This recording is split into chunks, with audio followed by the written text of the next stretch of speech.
どうしましょう。セーブデータが破損してしまったようです。冗談ですよ。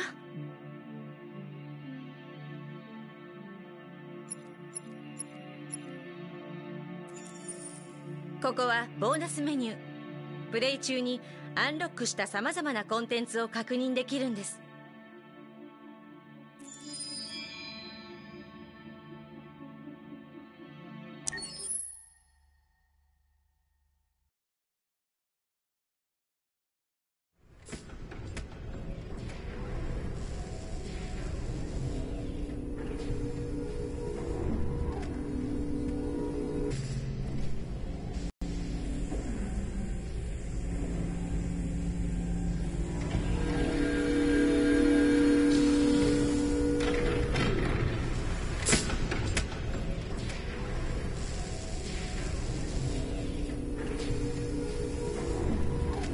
聞こえるかい？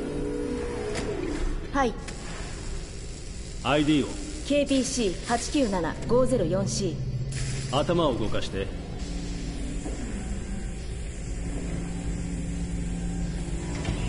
次は目を。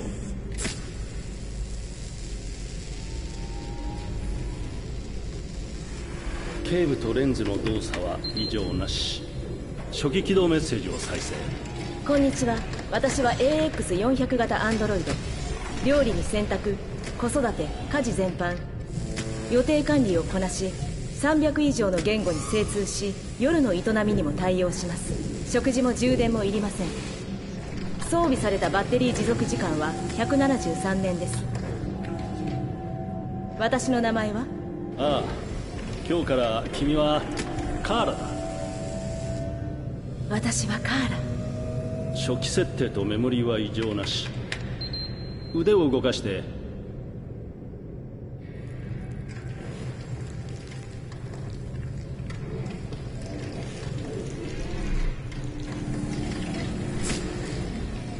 関節機能 OK。 ドイツ語で喋って。 Ich bin ein AX400 Android dritter Generation, erschaffen als Ihr persönlicher Assistent und intimer Beziehungspartner. フランス語で。 Je suis un androïde de troisième génération AX400, conçu pour être votre assistante personnelle et votre partenaire intime. OK。 じゃあ日本語で歌ってみて。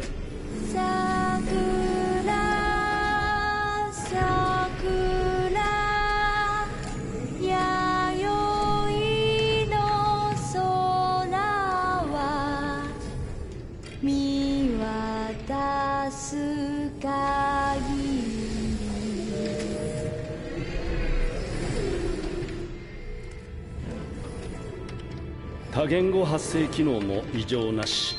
じゃあ歩いてみて。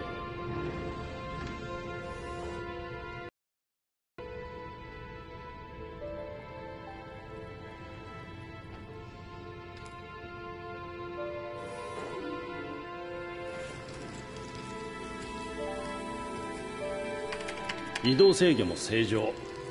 よし、全て問題なし。これからどうなるの？また初期化されて店で売られる。売られる？私は一種の商品ってこと？ああ、当然君は商品だよ。ほら、手も足もついている何でもできる万能コンピューターさ。しかも高級品。そう、でもてっきり。てっきり？てっきりなんだ？てっきり生きてるって。おい、何なんだ、勘弁してくれよ。ここ最近メモリー異常ばっかりだ。録音開始。不良品確認。解体して問題の部品をチェックする。不良品ってどういうこと？そんなこと考えるはずがないんだ。心があっちゃいけないんだよ。パーツの不良かソフトウェアの問題だろう。そんな、私不良品なんかじゃない。ねえ、信じて。問題なんかないわ。質問にもちゃんと答えたでしょ。ああ、でも行動に異常がある。ねえ、お願いだから解体しないで。悪いな、カーラ。不良品は全て廃棄するルールなんだよ。後でクレームが来たりしたら困るのは俺だからな。問題は起こさないから、お願い。言われた通りにするし、何も言わないから。考えることもやめる。まだ生まれたばかりなの。殺さないで。やめて、お願いだから。死にたくない。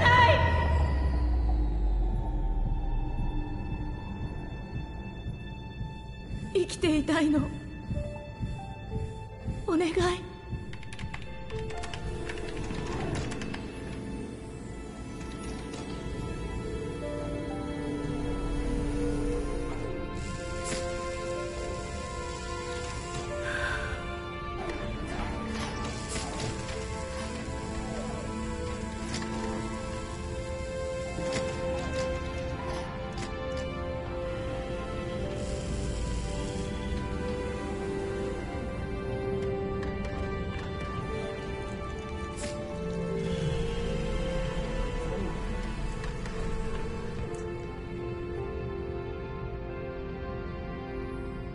ほら早く行って。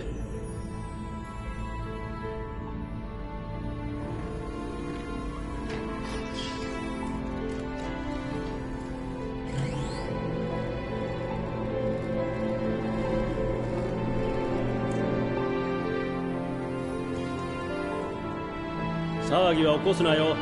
面倒はごめんだ。ありがとう。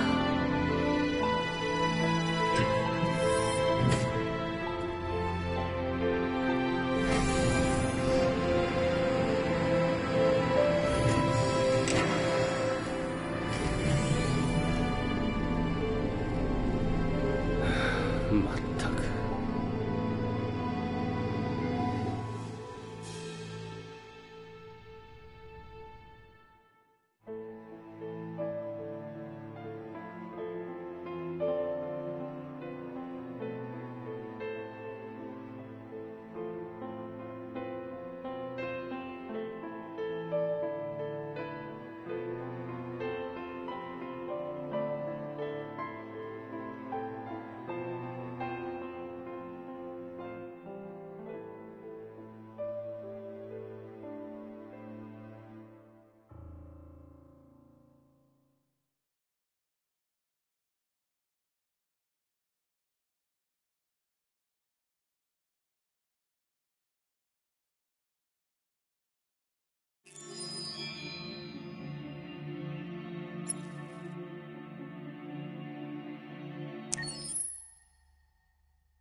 デトロイト、ここから始まった鉄の街。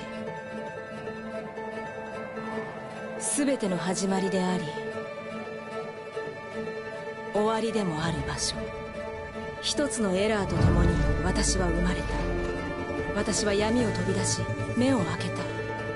まず恐怖を感じ、光、雑音、寒さ、また恐怖。手が震えているのがわかる。胸で心臓が脈打ち、体に命がほとばしる。生きたかった。だから勝ち取った。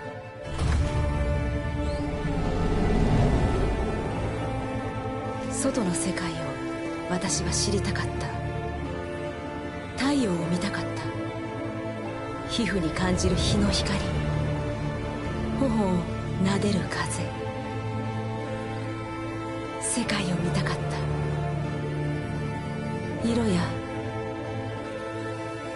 匂いを。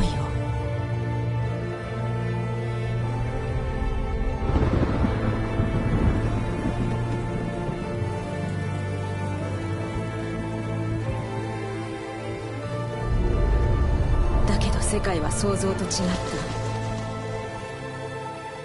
た。そこは暗く冷たい。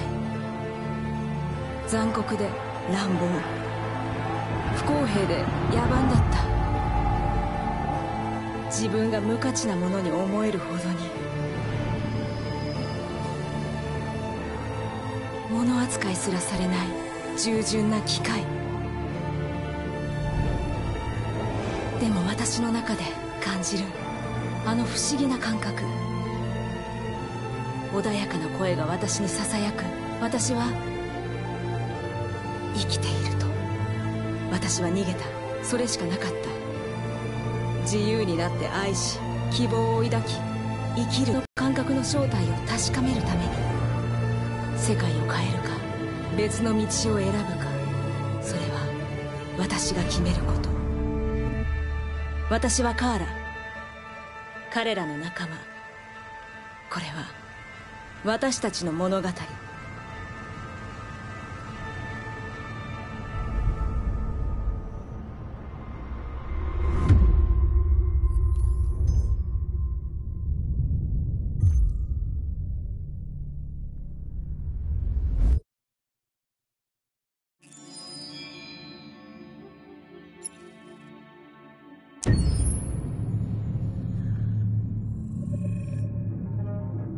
When David and Guillaume got back in touch about making Detroit, I wasn't terribly surprised they decided to make it because the fan response was so intense. So it makes sense that they would choose to do that after the enthusiasm.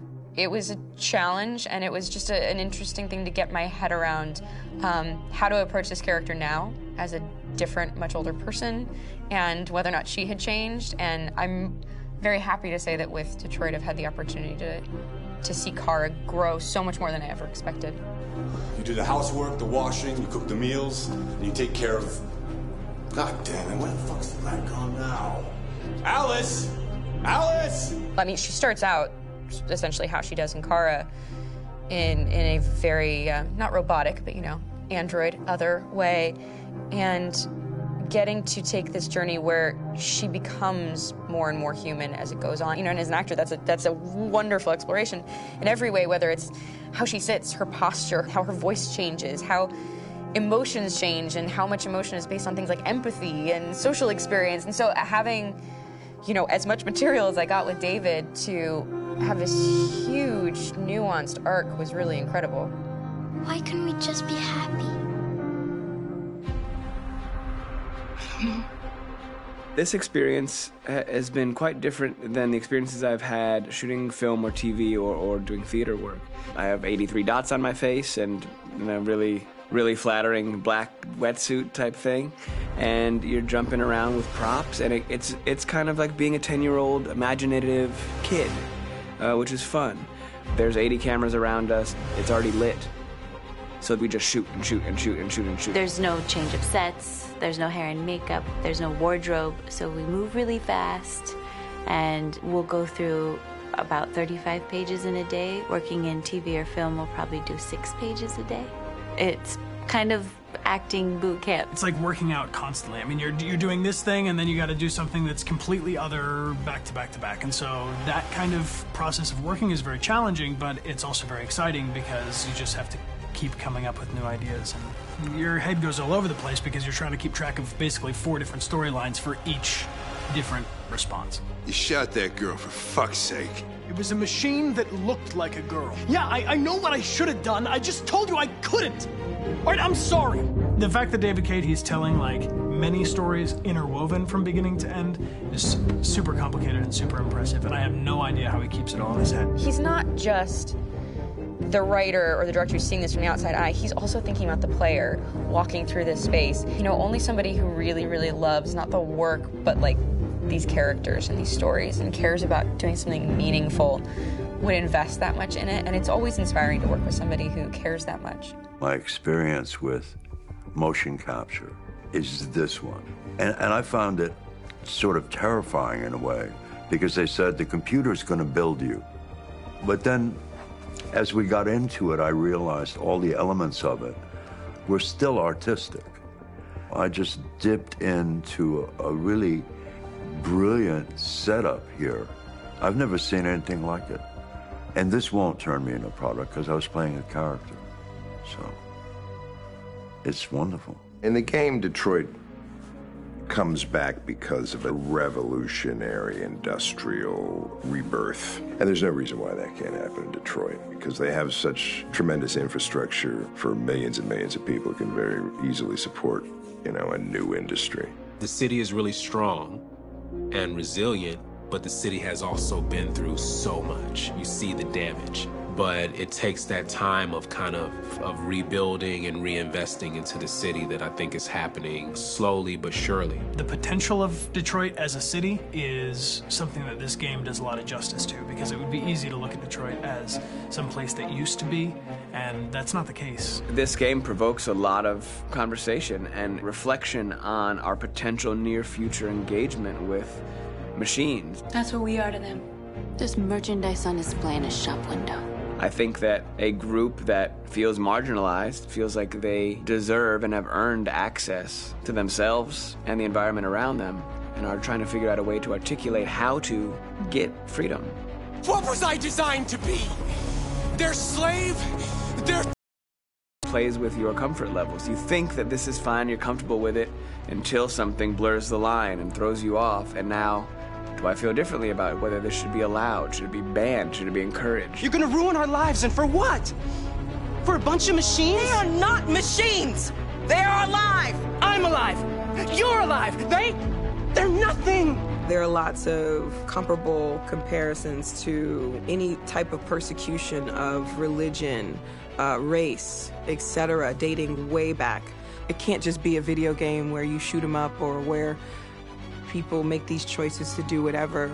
I think that's the whole point. You have the choice, and you can either choose to go in one direction with your character or another. And I think that's going to be very telling about the gamer. Very telling. I think there's going to be a really strong reaction to this game, which has such a strong perspective. I'm that much more proud of it now to get to be a part of it, because it's important. In this game, you're actively building and designing the character through not just what kind of shield does he have, but like their temperament and the way they deal with problems. The different endings to this game are so radically different based off maybe seemingly insignificant choices in the moment, but like life, they all add up. And can't play life again, though.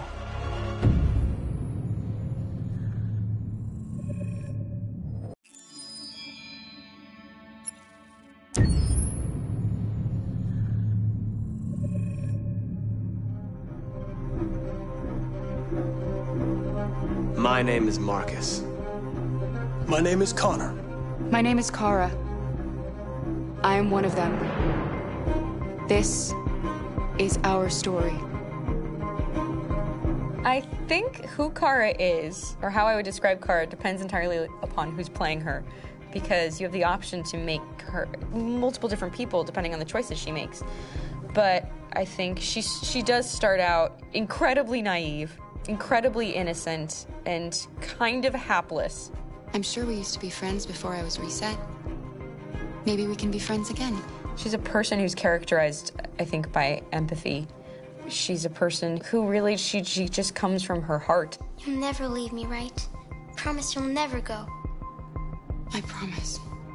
Kara, please! Are you okay? Are you hurt? Wait a minute. Leave her alone! Kara, leave her alone! The really beautiful thing that I've had the gift to be able to do is to essentially build a person from the ground up, because that's what she's doing throughout the game. And with every experience she has and every person she meets, she's building, first emotions and then the sense of judgment. And it's sort of an exploration of what it is to be a human. Don't worry. Luther and I will be right here.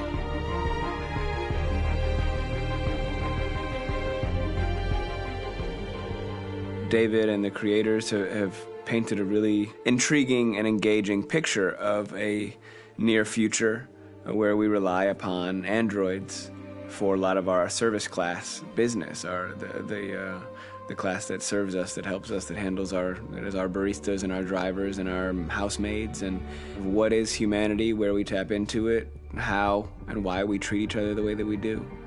And my character Marcus has a really intriguing journey, becoming deviant, realizing that he actually has feelings and human qualities inside of him, and it's a really incredible ascension into becoming fully realized and coming to terms with what you actually deserve better than this in life. And not only do you want it for yourself, but you want it for your peers. We've come here to demonstrate peacefully and to tell humans that we are also living beings. All we want is to live free. You know what? This thing, Dad, is not your son. It's a fucking machine! I think that a group that feels marginalized, feels disenfranchised, feels like they deserve and have earned access to themselves and the environment around them, and are trying to figure out a way to articulate how to get freedom. Connor is analytical. Connor takes things literally. He starts in the beginning place where he's very mechanical. He feels nothing inside, of course, and it's all just a system, a protocol that he is executing to get whatever he wants to happen, which is help humans stop deviants and to find the link between deviant androids. You were designed to serve humans, not kill them! What was I designed to be? Their slave? Their toy? Just say, I killed him! Is it that hard to say? Stop it! Stop! But of course, over the course of the story, and depending on the player's choices, Connor can grow in many different ways. He can deviate from that procedure or not. The moment of truth, Hank. Am I a living being? Or just a machine?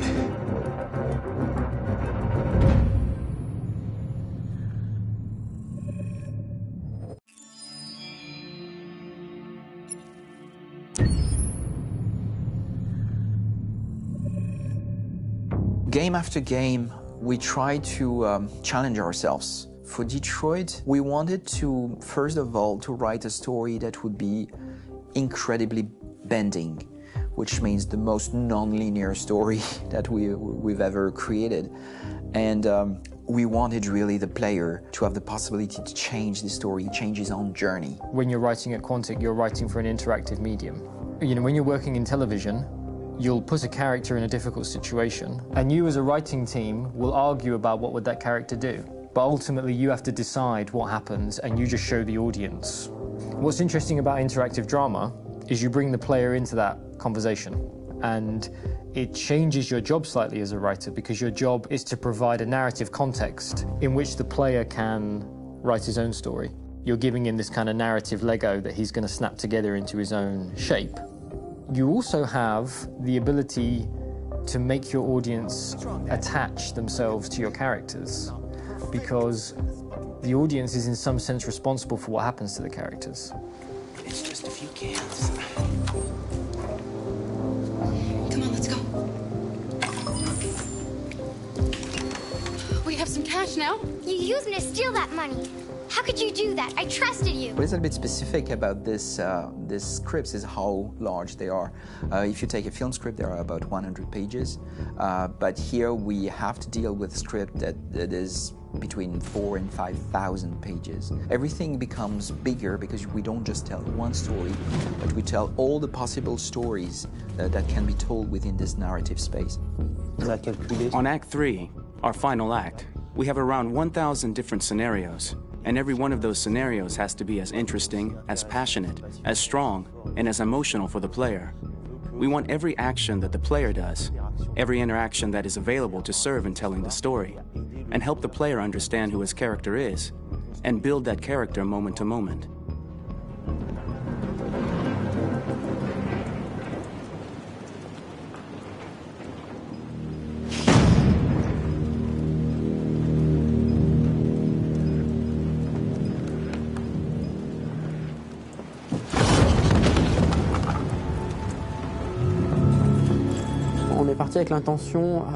We started with the intention pretty early on that we would never lie to the player.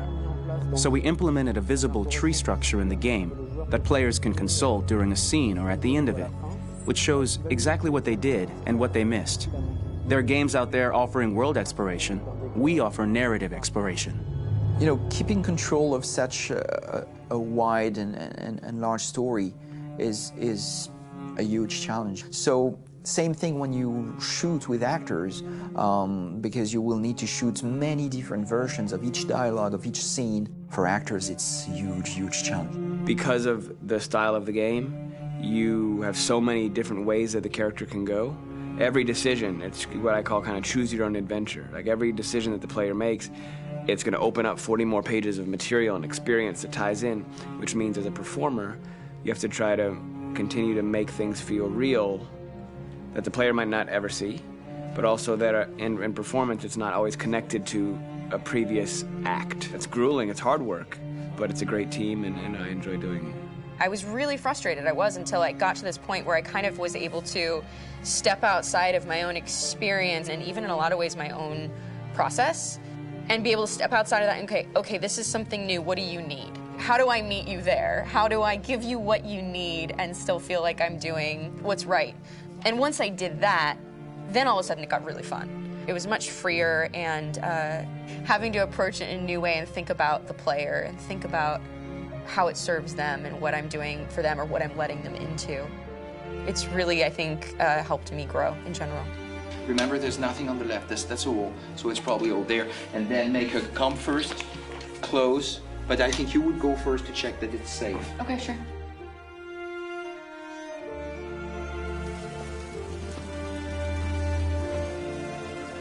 The most enjoyable thing about working in performance capture on this kind of project is that if I shot a film, I would get to do one of these endings. I get to do so many different things as Connor. Your head goes all over the place because you're trying to keep track of basically 4 different storylines for each different response. What's the name of my dog? Buddy? Scout. I think it's Jack. I can't remember. So I worked with physicality a lot because it was a good way to anchor myself in these different rings of the tree. As the story grows out, I know where that is physically in my body, and then I can switch more continually on set, and it'll be entirely up to the player to determine what order those things come out and what they look like from a distance. Like if you're playing through it, the culmination of all of that will be their version of Connor. I'm faster than you, and I don't feel pain. You don't stand a chance against me. Listen, asshole. If it was up to me, I'd throw the lot of you in a dumpster and light a match to it. Shooting action scenes at Quantic Dream is a real challenge because these are scenes where the storytelling has to continue. It's not an action scene just to have a dose of adrenaline. The stunts have huge consequences on the rest of the story. It's really a moment where we implicate the player and tell him that the choices he makes during an action scene will have a direct impact on the evolution of his story. My biggest challenge on Detroit has been managing the large number of animations that we received from motion capture. Detroit features more than 37,000 animations, which is a huge amount to handle on a daily basis. You have to realize that the player, in his first playthrough, will miss certain scenes. This also means that we had to think of, conceive, and produce all the potential story paths. The characters' costumes, the places, day or night, the weather. Did the character get shot in the shoulder? Did he get injured? All this consistency forced us to produce a lot of graphic assets in order to, quite simply, allow the player to have true continuity throughout the story. Honestly, we were even surprised by the challenges that come with such a big tree structure. And we did our best to guarantee quality across all the game and make sure that whatever path you choose within this narrative space, you will have an equally good experience.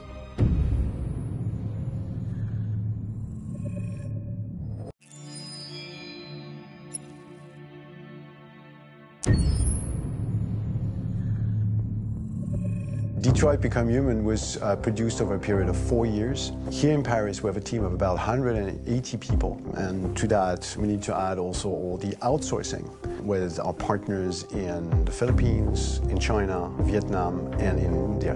So when we started working on this story, I had to imagine where Kara was built.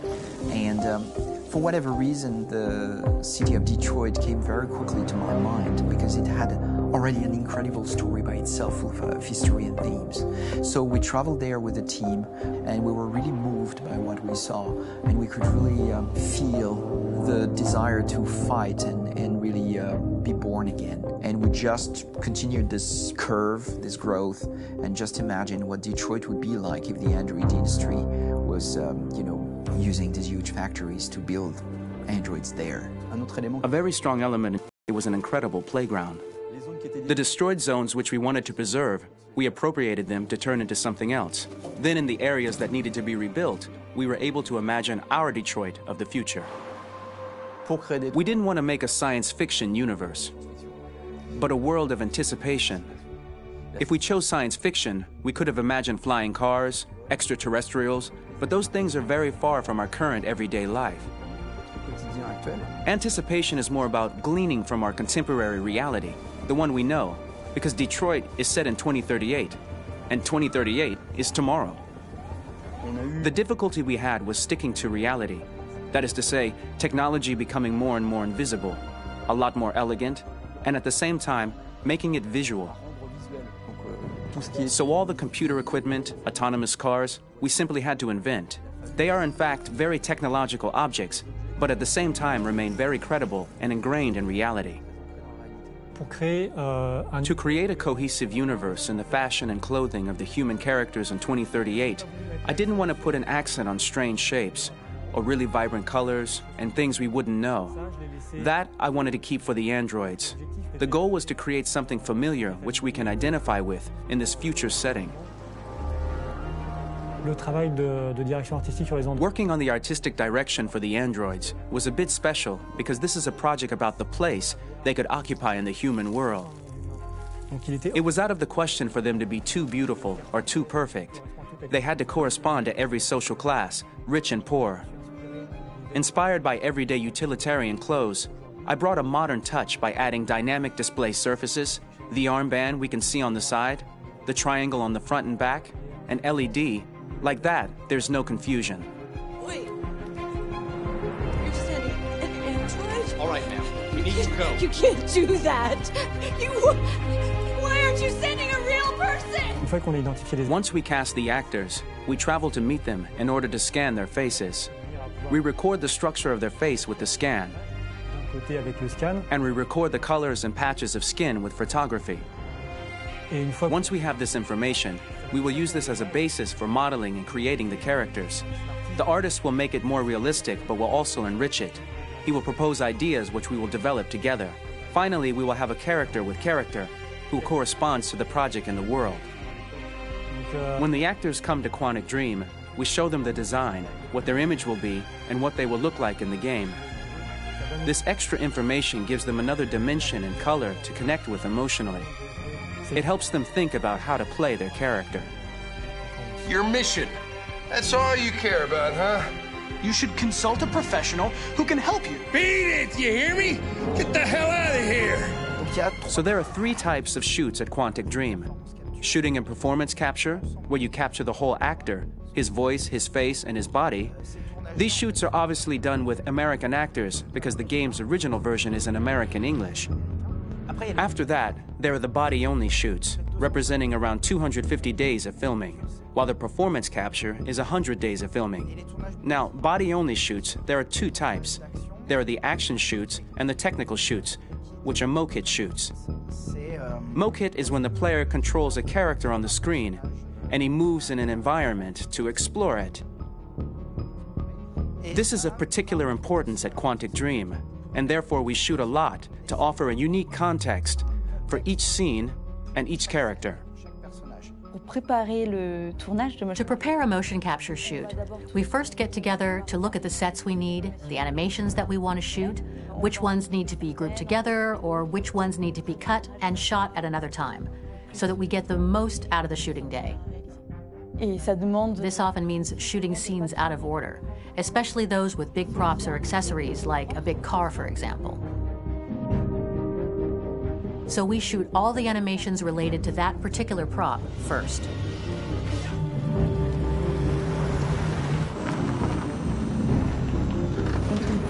The biggest challenge for the mocap team was shooting a Spider-Man mokit. We had to build a wall and attach an actor to a harness with cables so we could pull him up and render him climbing.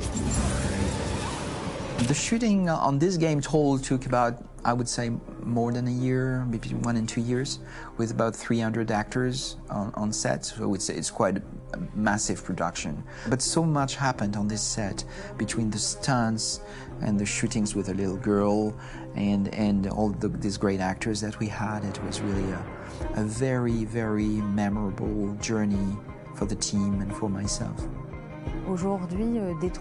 Today, Detroit has over 37,000 animations. When we retrieve the motion capture data, it presents all the markers worn by the actors. From this cloud of points, we have a phase called retargeting, which gives us a skeleton. This skeleton will be applied to the characters of the game. There is still work to be done, but this gives us the main movements.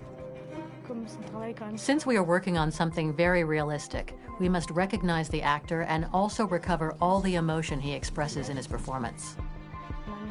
We use a system of facts, an identity card for each actor. We make the actor do a whole range of facial expressions. Then we recover all the expressions and paste the animations on a puppet that Jan has prepared. I then recover and refine these poses. I might stretch the lip, reinflate a cheek, tiny details that make the finished product really capture the actor. Because of the nature of our mocap system today, when we receive the animations, we're missing eye movements, and so the character has that dead look. He really has no eyes, so then it's a big part of the work for the animators to find the regard of the actor in relation to his position, in relation to the body, etc. It was crazy when I saw the newest model for Kara, because they've been working on it, and this was the first time I literally jumped in my seat. It not only looked so much like me, it was the fact that it looked so lifelike. It wasn't that it looked just like it was a camera, it was something else, you know, but it looked alive. It's exciting, and it's kind of terrifying. Game after game, we learned the rules of optics and filming, and our goal with Detroit Become Human was to have cameras that would actually emulate the optics of a real physical camera. So basically dealing with real-world imperfections was our main task, and just to make cameras look as real as we can. Once the animations are shot and processed by the animation department, integrated and polished, we film them. That is to say, we really do a mise en scène, as in cinema. The real difficulty of our job is to know if these cameras are telling us something. Are they in the emotion of the scene? Do they describe exactly what the action must convey, what must be felt? The most important challenge for me was one of the final scenes where Marcus decides to start the revolution and go to the battlefield. Very quickly, we imagined this to be a huge sequence shot. We wanted the feeling of a cameraman running behind us while showing Marcus, the androids who help him, the person shooting at us, etc. Above all, it was necessary to say to oneself, this scene is very violent but does not glorify war. On the contrary, that war is something improbable and absurd. It was really a fun challenge. The idea was to say we have 3 characters. We would like each of them to have a specific cinematography. We wanted Kara to be much more filmed with some kind of handheld camera, to have something very living, very breathing. For Connor, we wanted something very cold and very perfect. And for Marcus, we wanted something epic and spectacular. So it was about the filming, but it was also about the photography. So we worked with a director of photography to give each character a different lighting, different key colors. Each of them would have their own worlds. And finally, we worked with the composers, so they would create a specific sound for each character, so each would have his own world and his own style.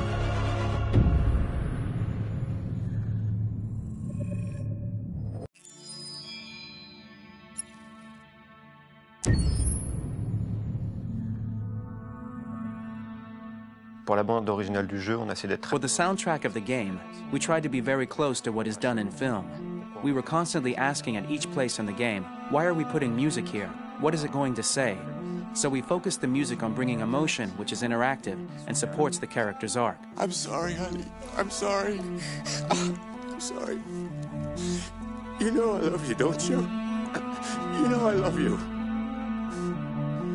We make games that are very narrative. We're really into interactive drama, so the soundtrack also had to go in that direction, supporting the 3 characters' very different stories. We really wanted 3 colors, 3 musical sound identities, and from there, having 3 composers made sense, since the story of Kara, Marcus, and Connor are all completely different.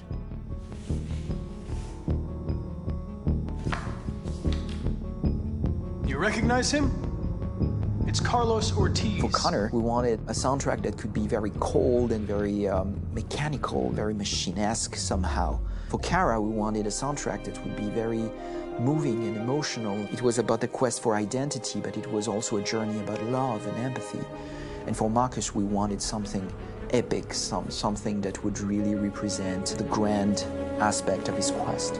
And we were very fortunate to find 3 incredibly talented composers, and working with them has been a dream, honestly.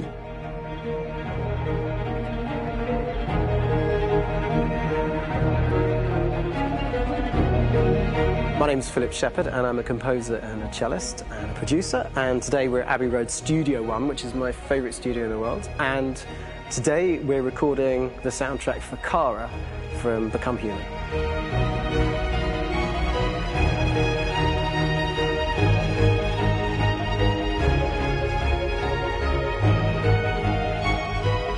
So when I compose a big project, I often travel just to kind of get out, and get some fresh air and some inspiration.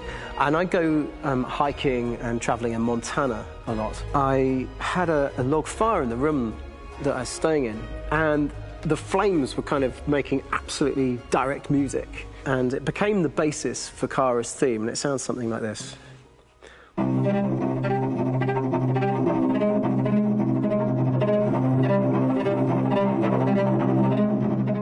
Now, over the top of that, I found a little theme that just seemed to fit over the top, which is taking Kara's name, Kara, and just using like a 2-syllable motif, and it sounds like this.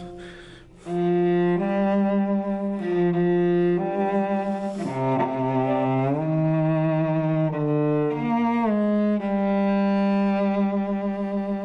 going to pull through this, Alice. As long as we're together, nothing can hurt us.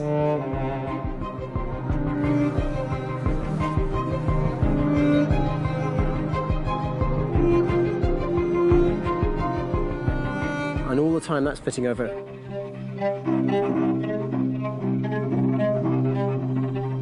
So it kind of works in lots of levels, and in fact every single theme in the score has one of those elements built into it, and it becomes sort of the DNA of every single tune.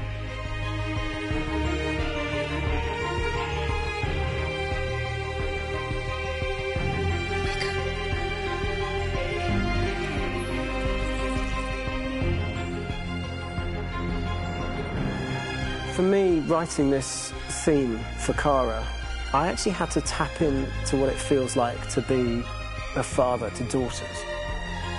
I really had to tap into everything I feel about my daughters and thinking, well, if I had to write music for them and that sense of trying to protect them but also give them the freedom, that's totally where it came from.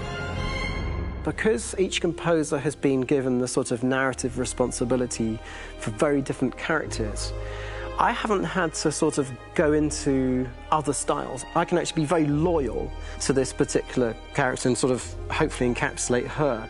But it means also I've suddenly become very connected to this character, and if for some reason it goes to game over early, I'm getting mortified, you know? They're over there! Starting a new project for me personally, it's always finding the right tone, finding the right color, I like to call it. For me, it's finding that right texture that actually sits against picture really well. One of the biggest things is I created custom instruments for Connor.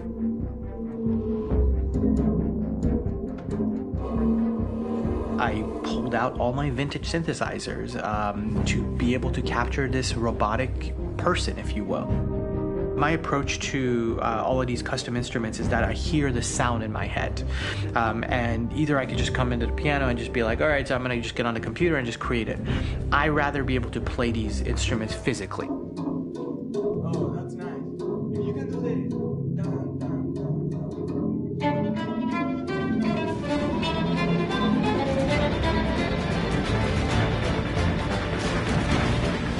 As soon as you see Connor the first time, there is a really interesting thematic idea that you hear, and that's just made out of a Moog synthesizer, but completely manipulated in multiple ways. And it's robotic. It has a little bit of an emotional to it. He's on his mission, so you feel that as well. So it just kind of gives you that cold, motionless with a mission in hand that you kind of feel throughout the whole thing.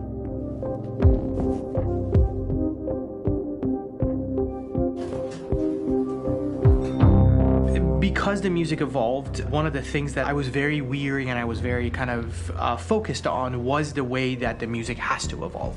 So my idea behind it was that Connor is a singular android that could at any point become a deviant or could actually stay as an android. So I created a more or less an Connor theme, and then I was able to just manipulate it in different aspects of it. Is everything okay, Lieutenant? Chris was on patrol last night. He was attacked by a bunch of deviants. I'm a human being writing for a robot. And throughout Connor's journey, he meets someone, he meets a partner. So how do you deal with a robot feeling? And I've met a partner that I'm gonna work with, or all of a sudden he sees a dead body. Does this robot have an imagination? Does this robot have a feeling? And if yes, how do you translate that into non-emotional music? So it basically at any point I was just like, I can't do this, and then I just do it. Property was damaged and fires continued to rage in several major districts across the city. Some people are asking, have androids become a threat to our security? When I first started really digging in on Marcus, the one thing that I really tried to capture was the transformation process. You know, Marcus is this android that evolves over the course of the game and really goes from kind of figuring out that he's more than just an android. You know, he's starting to develop kind of a human soul in a way. Try to imagine something that doesn't exist, something you've never seen. Now concentrate on how it makes you feel and let your hand drift across the canvas. The other side of Marcus that I really latched onto was that he almost became a savior for a lot of the other androids in the game. So when I started developing the theme for Marcus, I really made it like a church hymn.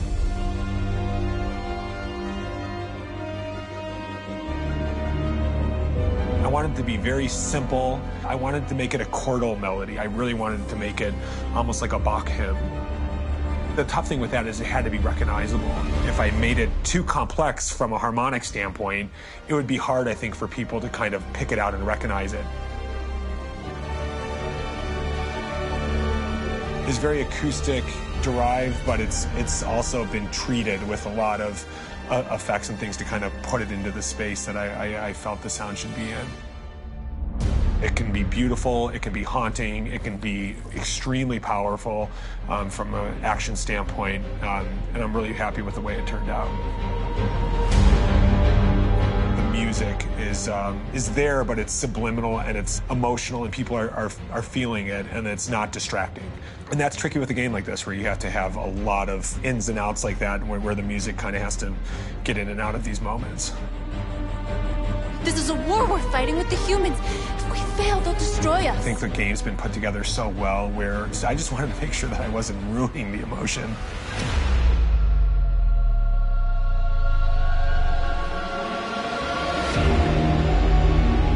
I gotta be honest, when we first started on this path, I said, oh man, this could be pretty messy, you know? I mean, it could feel disconnected, but I mean, it's amazing how they really guided us and got us to really kind of all be in the same world, but at the same time feeling completely different. So it's really gonna stand out and kind of be one of those games where people are really gonna notice the music and kind of how it was crafted, and, you know, and all the hard work that went into being able to pull it off in a graceful way.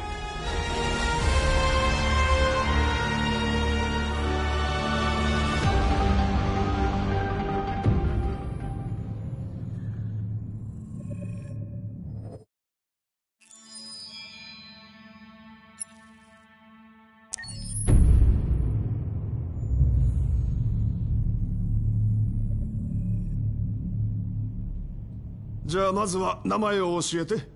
クロエよ。あなたの名前は？ジョンって呼んで。はじめましてジョン。それじゃあクロエ、まずは自己紹介をしてくれるかな。もちろん。私はサイバーライフ初のアシスタント用アンドロイド。私の機能は例えば家事をしたり料理とかスケジュール管理とか日常業務をこなせるの。君は確か初めてチューリングテストに合格したアンドロイドなんだよね。それについて話してくれるかな。大したことはしてないけど、ただ本物の人間と私の違いがわかるかどうかちょっとおしゃべりをしただけ。でもとっても面白かった。でも人間よりも知能の高い機械が作られたのは人間の歴史上初めてのことなんだよ。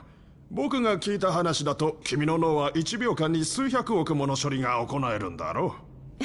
ええ、もちろん。でも人間の知性のおかげで私は存在してるし、それに私には絶対に手に入れられないものがある。それは何なんだい？心よ。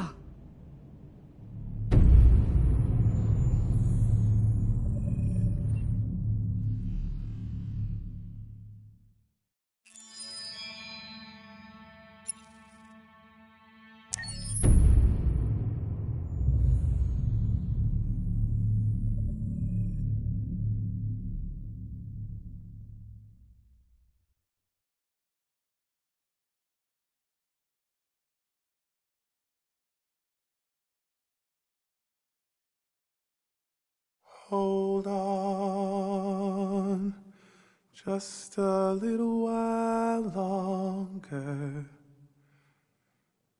Hold on, just a little while longer. Hold on, just a little while longer.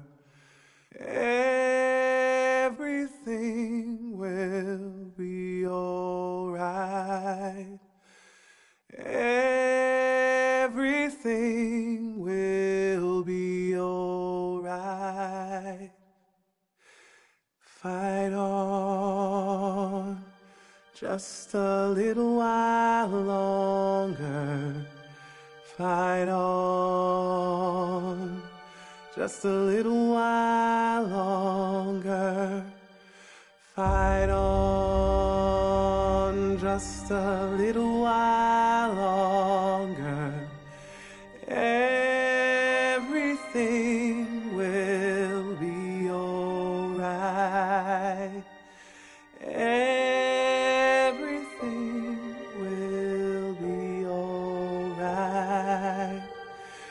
We will sing on just a little while longer. Sing on just a little while longer. Sing on just a little while longer. Everything will be alright.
Rock-a-bye baby in the treetop.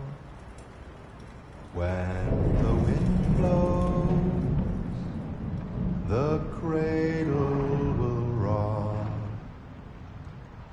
When the bough breaks, the cradle will fall.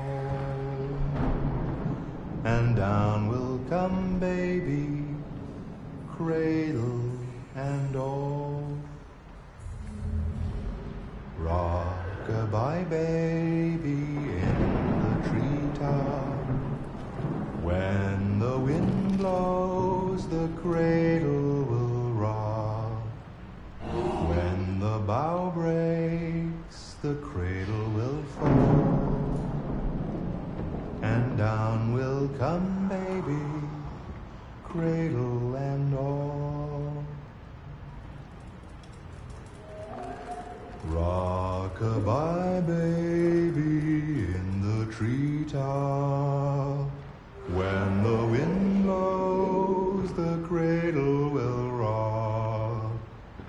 When the bow breaks, the cradle will fall. And down will come baby, cradle and all.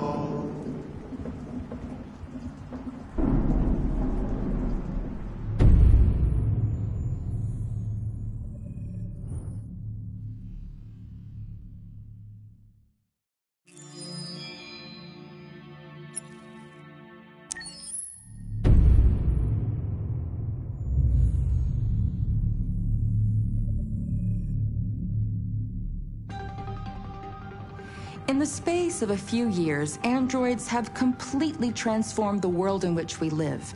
By letting androids into our homes and factories, the CyberLife company has made them everyday technology. The founder of CyberLife, Elijah Kamsky, is a very discreet man. Despite being the CEO of the highest valued company in the world and being voted Man of the Year by Century Magazine, he remains a mystery for most people. That's why we at KNC are so excited to be here as CyberLife opens its doors for the first time. Elijah Kamsky, could you please tell us where we are? Certainly, and welcome. We're currently in CyberLife's production center in Detroit, where all models are designed and manufactured. More than 10,000 androids come off the production line every day. Fascinating. Could you tell us what your goal was when you founded CyberLife?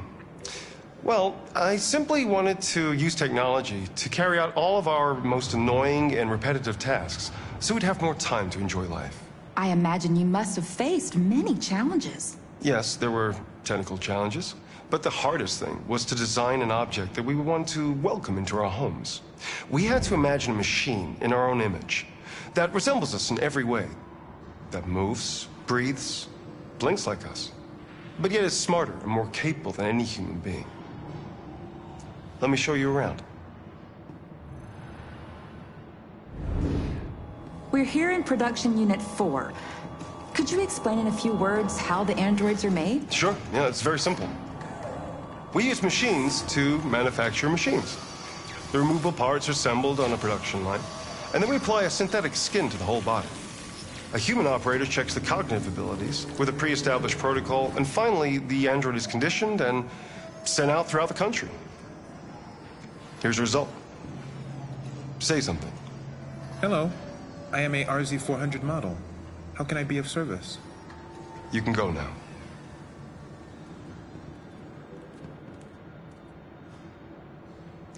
Our androids are already replacing humans in many fields. For example, they represent more than 80% of all university professors and 63% of all medical staff.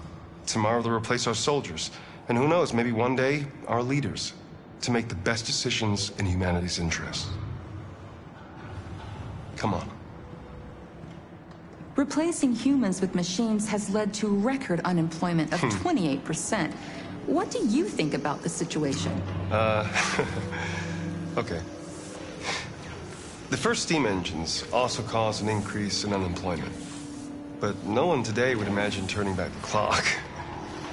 Artificial intelligence makes everyday lives easier. Nothing can stop progress. What's happening here is inevitable. These days, more and more people choose to live with an android rather than another human being. Does this development worry you?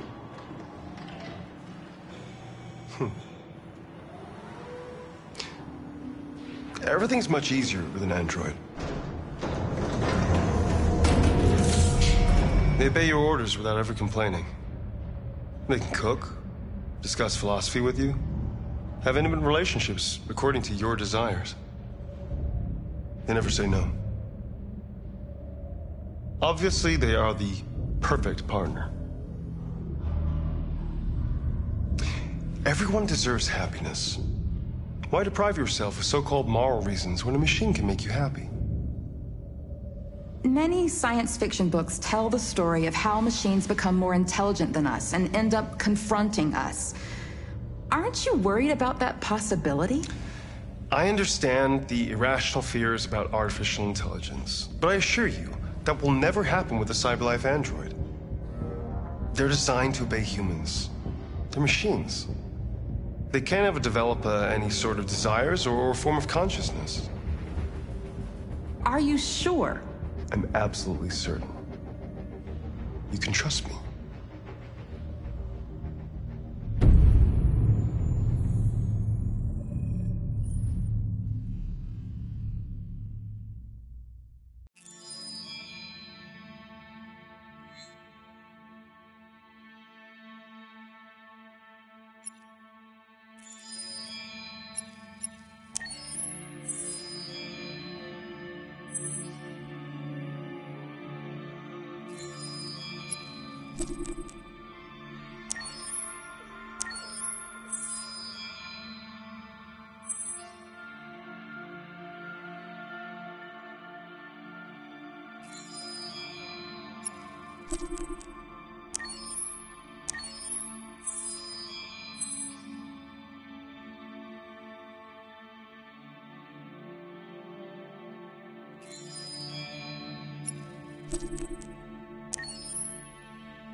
交渉人が到着。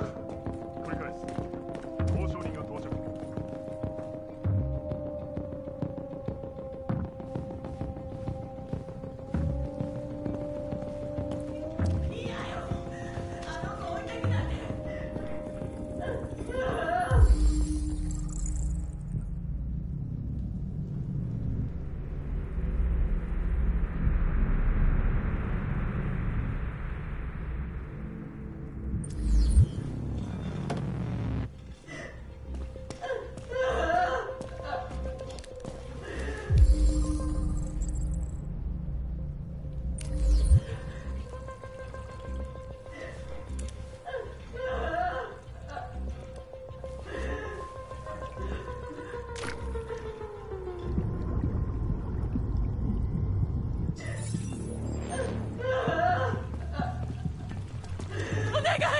あの子を助けてください。まさかアンドロイドを。さあ奥さん、いや行きましょう。そんなのダメよ。待ってやめて。校長は本物の人間に頼んで。それはあの子に近づけないで。私の娘に近づけないでちょうだい。そんなの知ったこっちゃない。いつでも突入は可能なんです。ご命令を。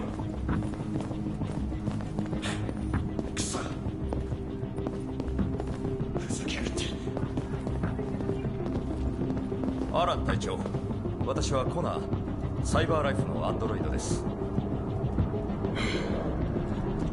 奴は制御不能だ。俺の部下もすでに2人やられた。だが奴を撃てばバルコニーから落ちて娘も道連れだ。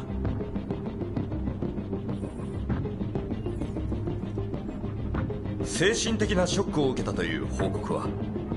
さあ知らないな。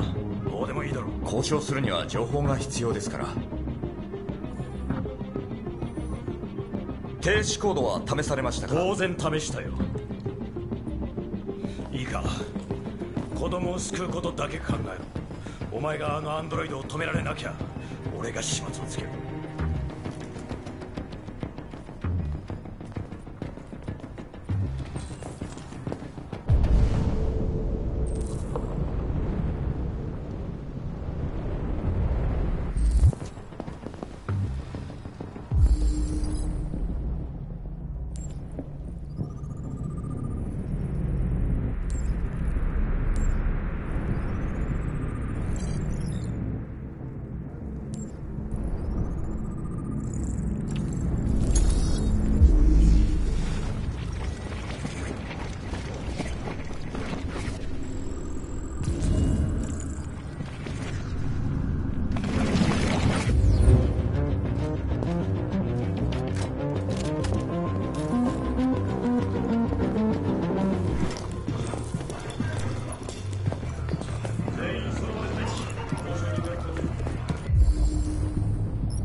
何が待機だ。さっさと勝負すればいいんだ。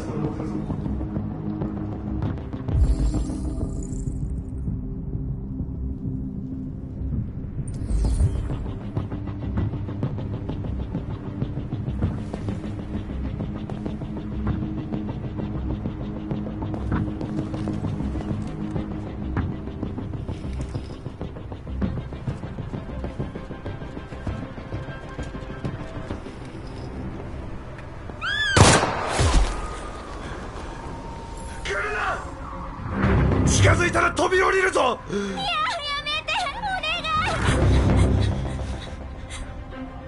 あいつにつ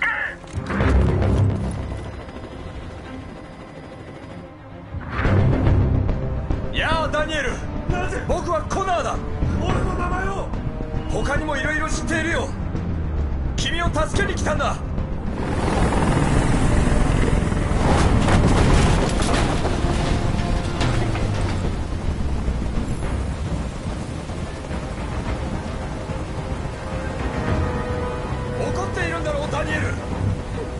だけど僕を信じて君を助けたいんだ。助けなんかいらない。お前に分かるもんか。俺はただもう終わらせたいだけだ。終わらせたいだけなんだよ。お前の武器は。ああ、銃を持ってる。知ってろ。少しでも動いたら撃つぞ。ほら、銃は捨てたよ。買い替えられると知って君はショックを受けた。なあ、そうなんだろう。家族の一員だと思ってた。大事な存在だって。でも俺はただのおもちゃ。いらなくなったら捨てられるだけなんだ。周りをよく見ろダニエル。もう逃げ場はない。何の罪もない人間の命をまだ奪うつもりか。調子に乗るな。俺を怒らせていいのか。俺が死ねばこの子も死ぬんだ。聞こえたか。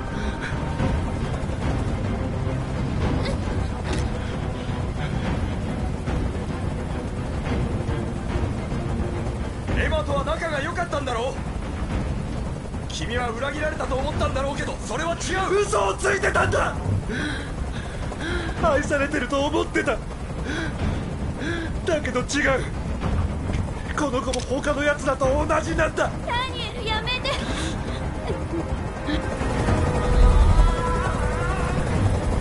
あの音おかしくなりそうだ。あのヘリコプターをどこかにやってくれ。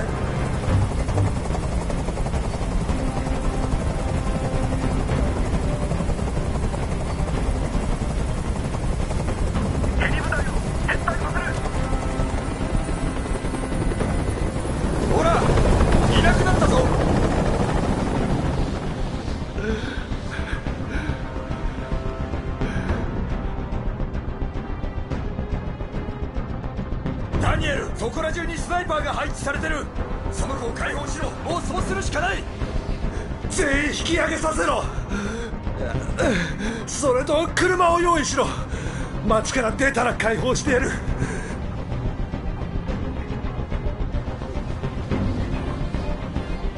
ダダニエル、それはできない。解放すれば君を撃たないと約束するよ。死ぬのは嫌だ。死んだりしない。話をするだけだ。心配はいらないよ。約束する。分かった。君を信じる。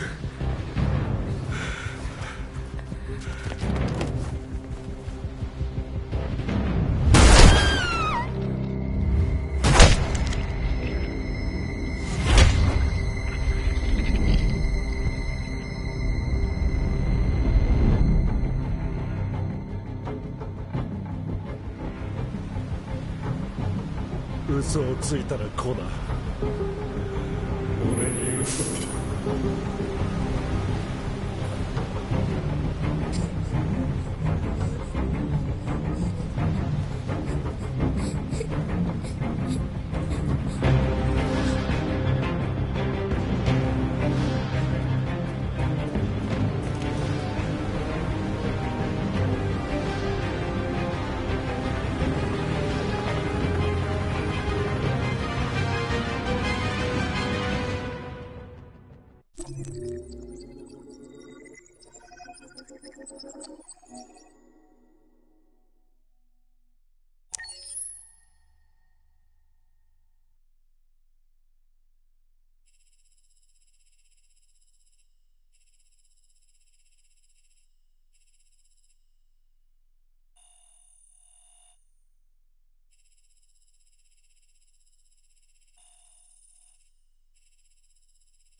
トップクラスの家事アンドロイドですよ。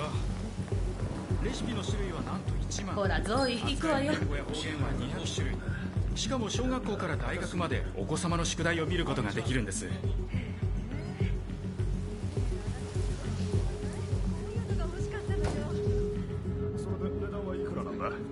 ただいまこの機種は全てキャンペーン価格で販売してまして、48ヶ月間無利子の$7999でお買い求めいただけるんですよ。しかも部品と修理は2年間の保証付きです。任せられますよ。ペンキ塗り、配管、庭仕事、修理まで。夜には監視モードに切り替わり、不法侵入や煙を探知した際に緊急サービスに連絡します。あっちのモデルはいくらなんだ？ MP800 は多少お値段が上がりますが、さらに万能なんです。さあどうぞこちらへ。機能が増えたとしても値段はもっと高いんだろう。いかがです？整備にちょっとばかり手こずりましたけどね。かなりひどい状態でしたよ。何があったんですか？引かれたんだよ。ただの事故さ。ああ、なるほど。ともかくもう新品同然ですよ。ただリセットしたのでメモリが全て消去されました。大丈夫ですか？問題ない。よかった。名前はどうします？娘がつけた。 AX400 名前の登録を。カーラ。私はカーラ。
いいぞ。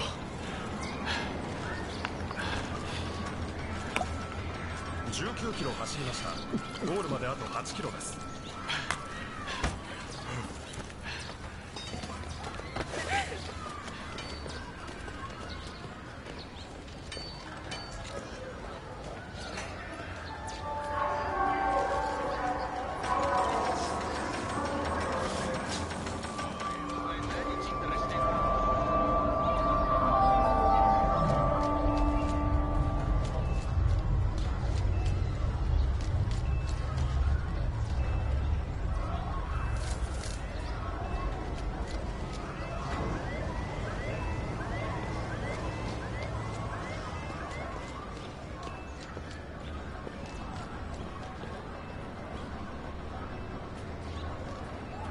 もしもし。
ID 認証完了。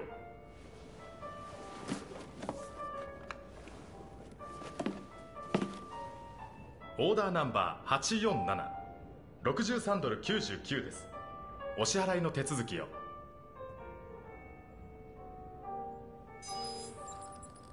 支払いを承認。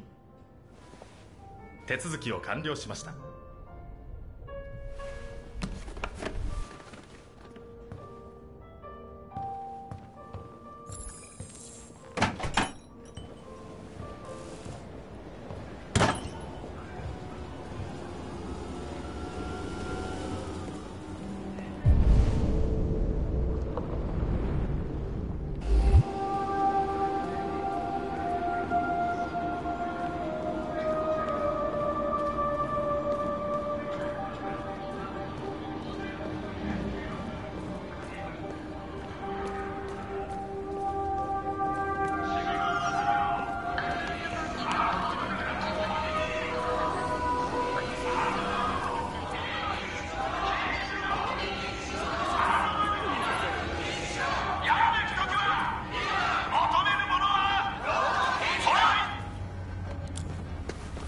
どこに行くつもりだ？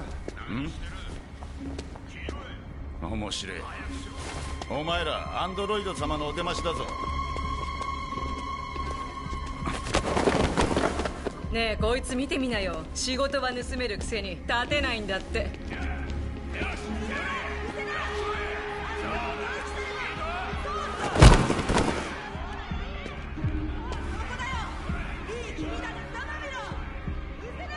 いつらを泥棒よ。打ちのめしてやって。そうよ。逃げる気か。たっぷり痛めつけてやら。ほらやっちまえ。やりな。おいこら、もうやめろ。話してやれ。いいから邪魔しないでくれよ。傷つけたら罰金食らうぞ。仕事を奪われてから後悔するなよ。そうだな。ほらもう行け。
ほら来い。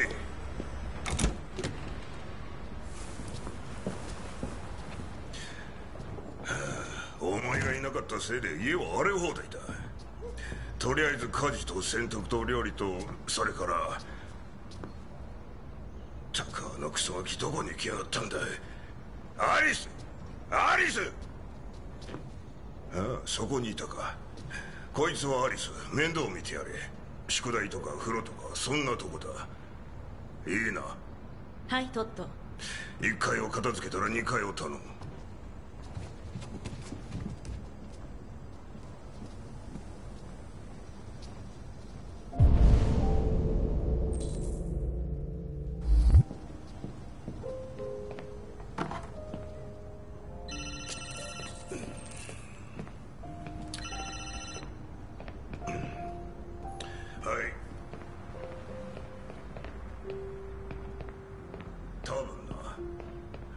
何が欲しいんだ。あ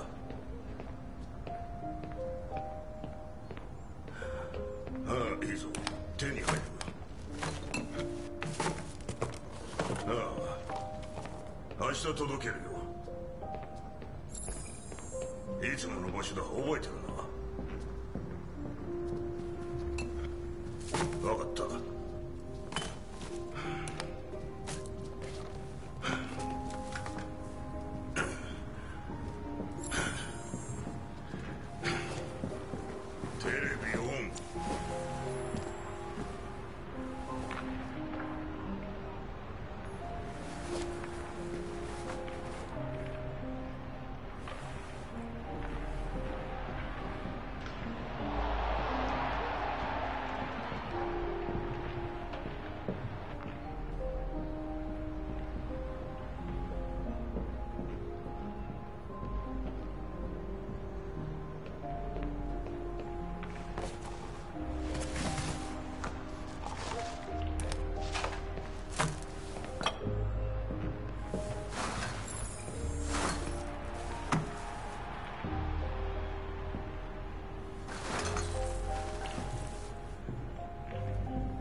これだから女って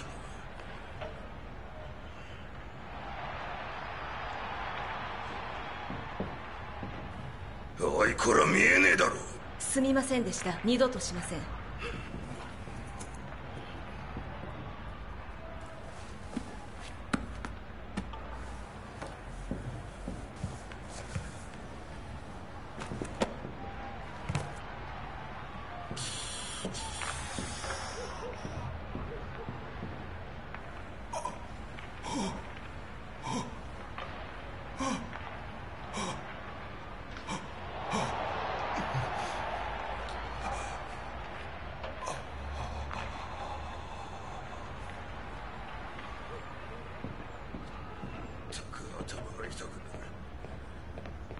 これだから女ってのは。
退屈そうね。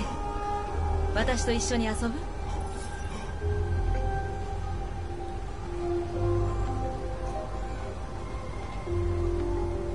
ぶ？よくここで遊ぶの？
俺のもの漁るんじゃねえ。イライラすんだよ。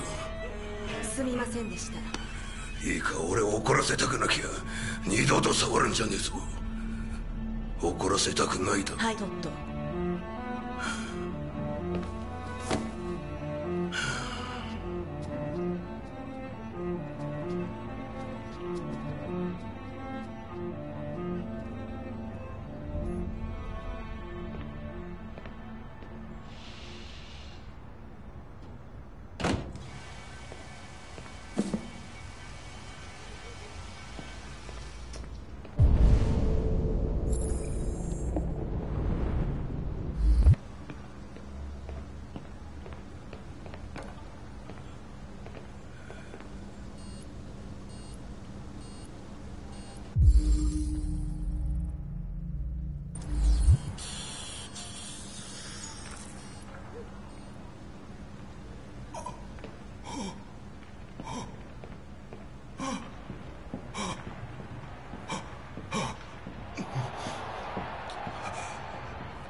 ちょっと。ビールを持ってこい。ただいま。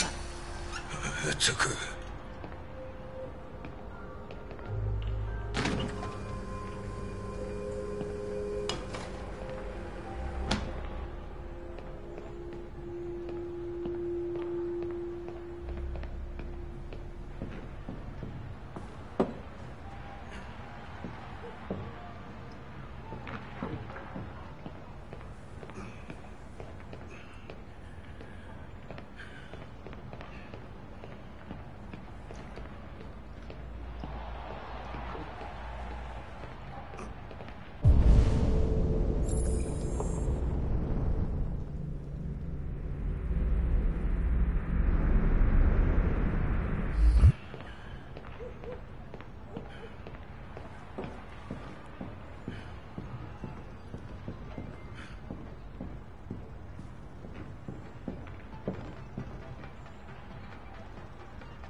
アリス、今すぐにそれをやめろ。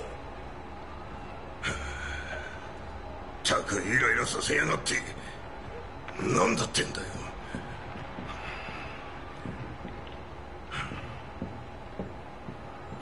1階は終わりました。2階に行きます。やることやって俺のことをほっといてくれ。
それでは労働省によると10月ウォーレン大統領がサイバーライフ新工場の完成記念式で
邪魔だ。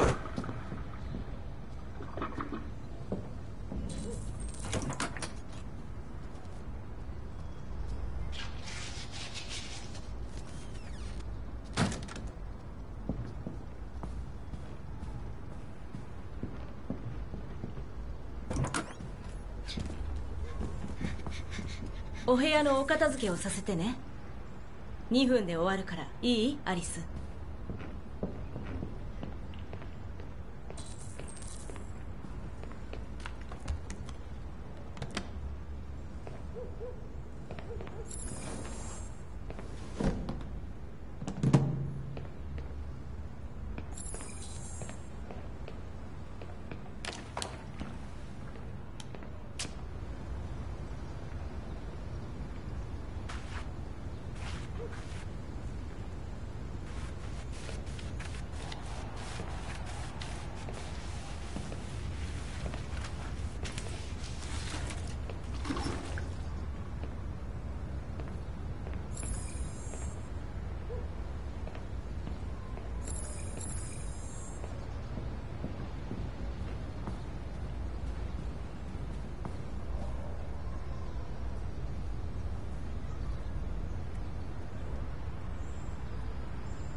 私は記憶が消されてしまったの。私が前のことを思い出せるように、よかったらあなた手伝ってくれる？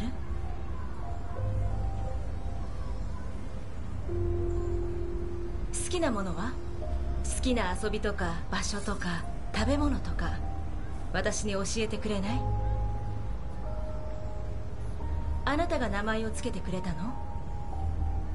カーラ、いい名前。何からつけたの？そう、一人になりたいのね。もう行くわ。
何してる？遊んでるの。遊んでる？こう思ってんだろ。親父はクズだって。仕事もねえ、会社もねえ負け犬だってな。俺だってこれでも努力はしてんだよ。でもどんなに努力してもいつだって誰かが邪魔すんねえ。お前も俺のことが憎いんだろう。俺には分かってんだ。さあいい、憎いんだろう。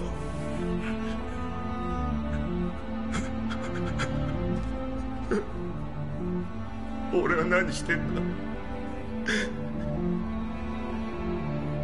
ごめんよアリス、許してくれ。ごめん。父さんもお前を愛してる。分かってるだろ。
おはようカール。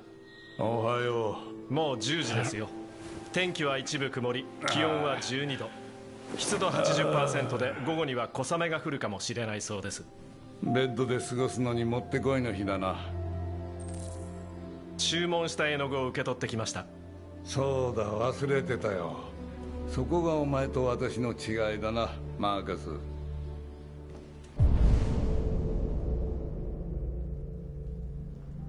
お前は物忘れをしない。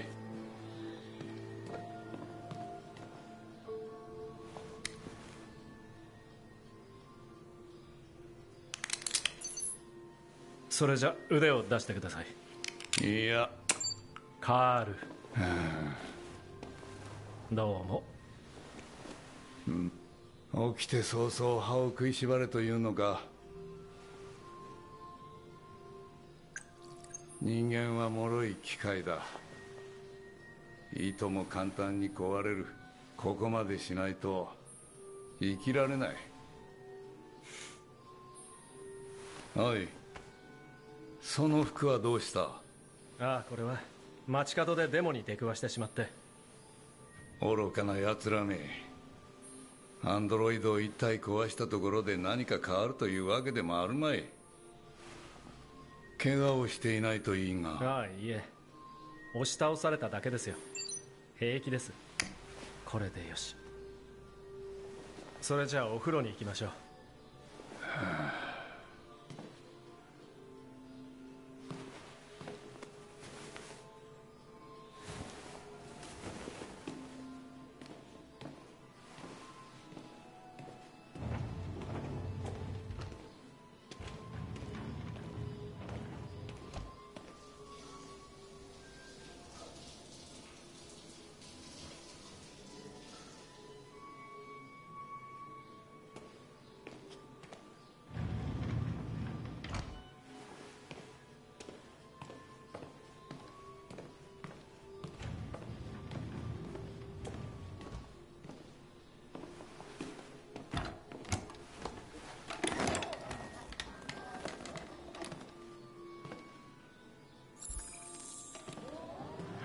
今日は何か予定があったかな？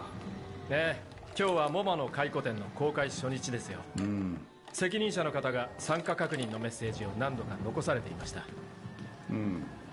まだ決めていなかったな。また後で決めるとしよう。他には？ファンからのメールです。返信しておきました。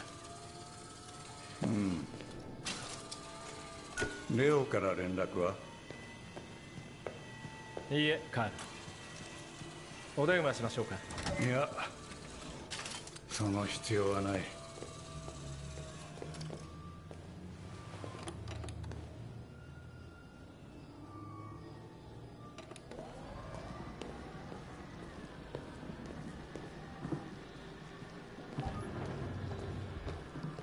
腹が減った。ベーコンと卵をお好みのスタイルで用意してありますよ。ありがとう。いいえ。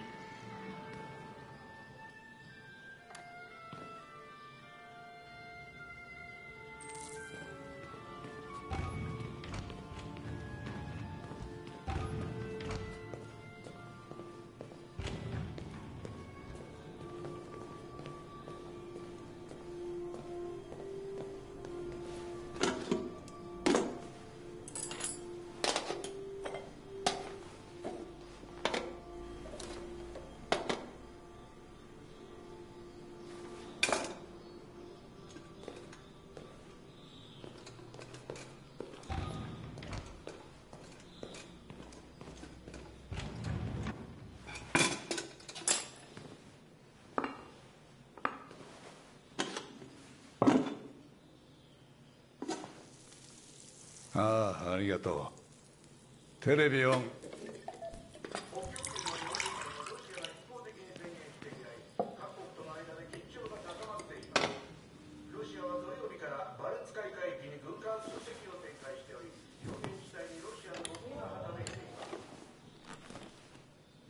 朝食を食べている間は自由にしていなさい。ええ、そうします。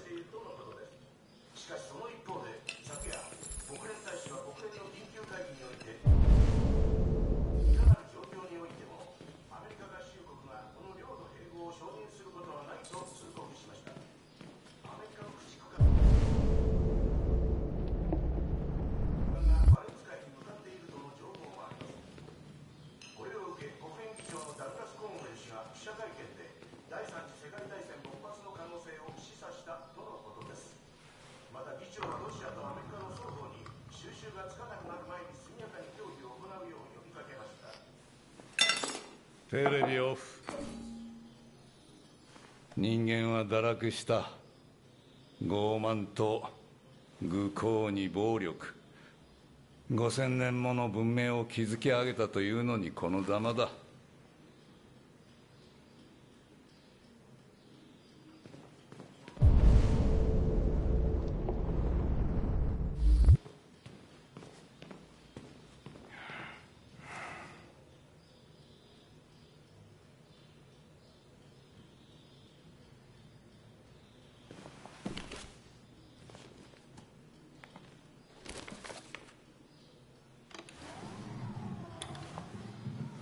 何を読んでる？マクベスです。勧めていらっしゃったので。それで感想は？人間の感情はとても興味深い。でもちゃんと僕が理解しているとは思えません。人間だって理解していないさ。人は感情に支配され、感情次第で小じにも王様にもなれるんだ。感情をなくして生きる意味はない。私がいなくなったらお前も自分で身を守り道を選ぶことになる。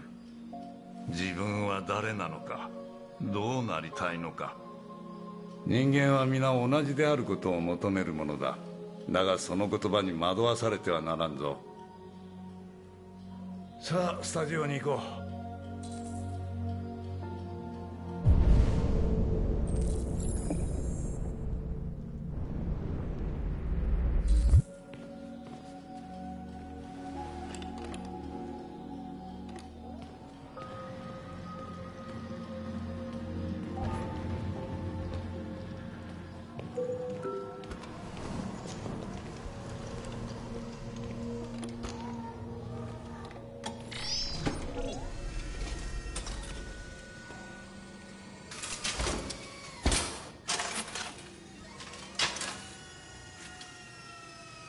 よし、前回の続きだ。シートを剥がしてくれ。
さあ、意見を聞かせてくれ。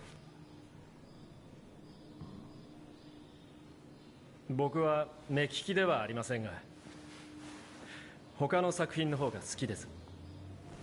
正直言ってもう何も言うことはない。こうして日々が過ぎ去るごとに死が近づいてくる。私はブラシにすがりつくただの老いぼれだ。カール、私の話は置いといて、お前の才能を見せてもらおう。筆を取って書いてみなさい。書くって言っても何を書けば。何でもいいから書いてみなさい。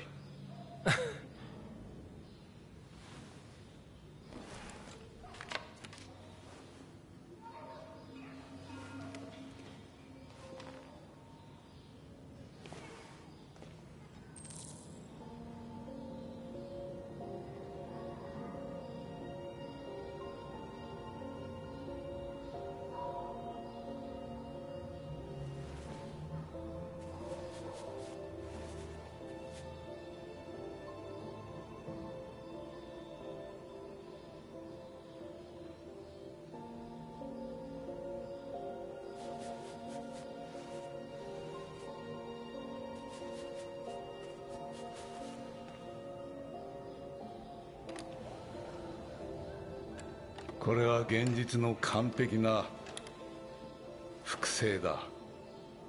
だが絵画では模写するだけではなく、自分が感じたことを解釈し表現することが大事なんだよ。無理ですよ。そういう風にはプログラムされていません。さあ、ほら筆とそのキャンバスを使って。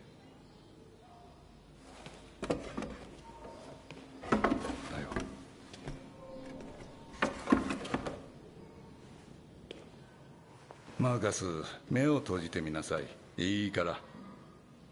大丈夫だ。存在しない何かを思い浮かべろ。見たことのない何かだ。そして自分の感情に意識を集中させて、気の向くままに筆を動かすんだ。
晴らし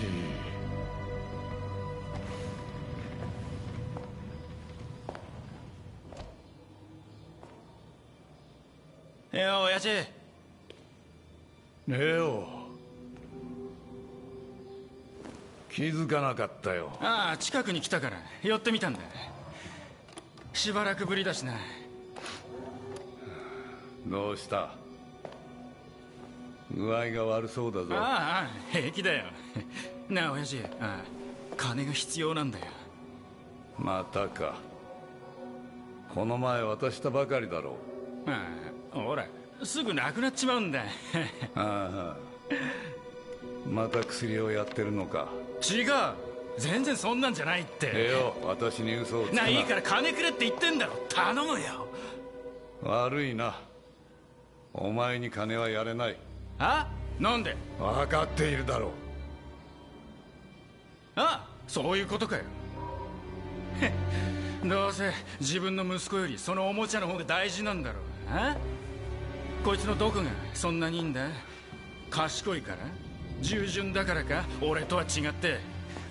だけどな、こいつはあんたの息子じゃねえ。こいつはただの機械だ。いい加減にしないか。やめなさい。あんたが愛しているのは自分と自分の絵だけさ。人を愛したことなんて一度もないんだろ。俺のことだって。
ここはアンドロイドお断りじゃなかった？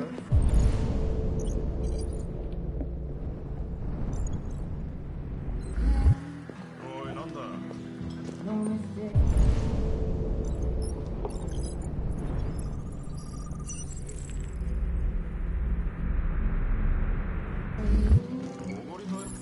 アンダーソン警部補、私はコナー、サイバーライフから派遣されました。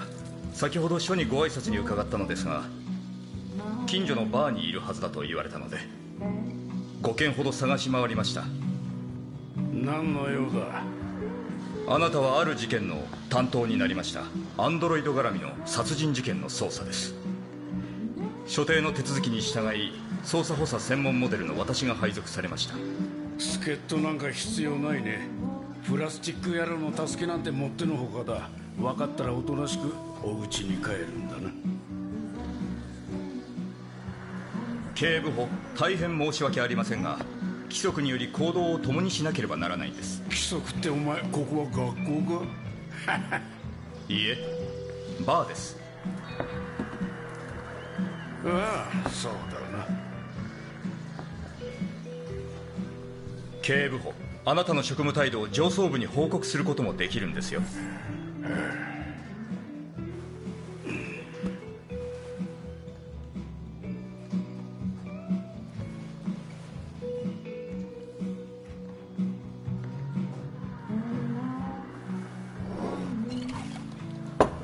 さあもう行きましょう。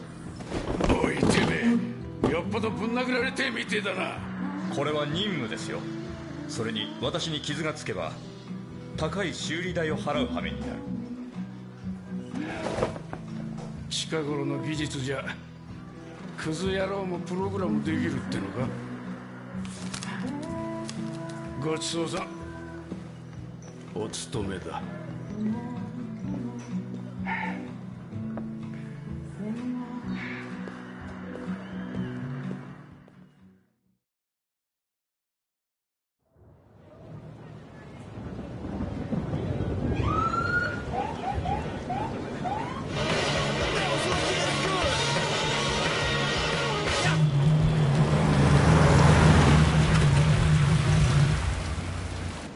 ここで待ってろ。すぐ戻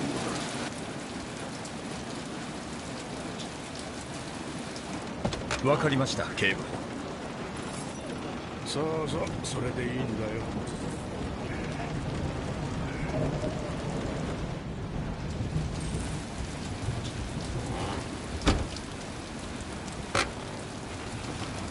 チャンネル16のジョス・ダグラスです。殺人事件だそうですね。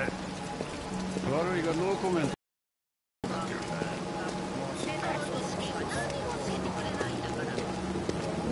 アンドロイドは立ち入り禁止です。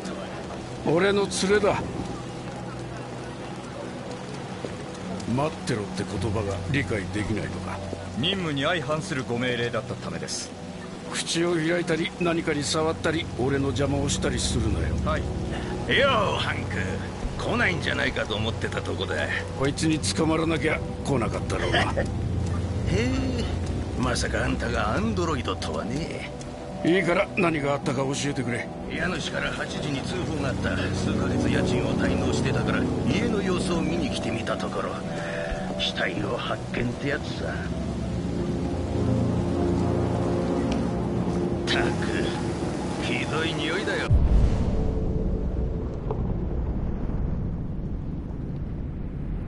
窓開けてマシにはなったけどな。会社の名前はカルロス・オーティス。調べたところ窃盗と過重暴行の犯罪歴ありだ。近隣の住人とも付き合いはなし。一日中引きこもってたって話だよ。ああ、ったくこれなら真夜中にわざわざ呼び出さなくても朝まで待てただろう。死んだのは3週間以上前だろうな。検視が来ればわかるはずだ。死体の近くにキッチンナイフがあった。多分凶器だろう。侵入の形跡は？いや、正面玄関は中から鍵がかかってて窓も全部閉まってた。裏口から逃げたんだろう。こいつのアンドロイドの情報は？今はない。所有はしてたって話だが見当たらなかったよ。俺は外に出てるぞ。あとはご自由に。何かあったら呼んでくれ。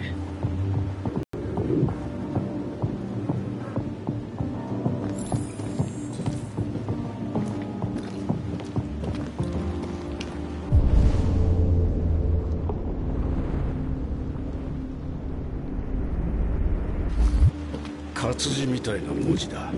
人間の手じゃこうは書けないだろう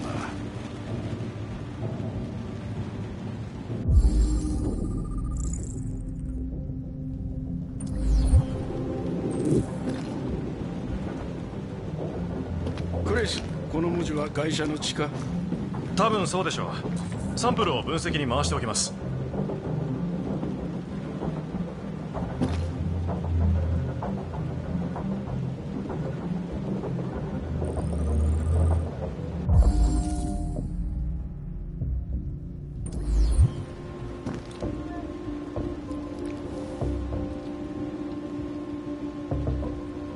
おいおい、お前何やってんだ？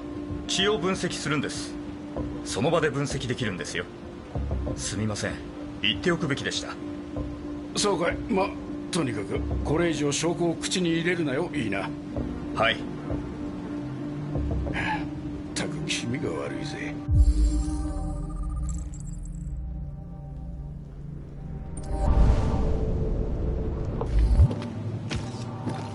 レッドアイス。会社はパーティー好きなのかな？クリス、ドラッグを分析に回しておけ。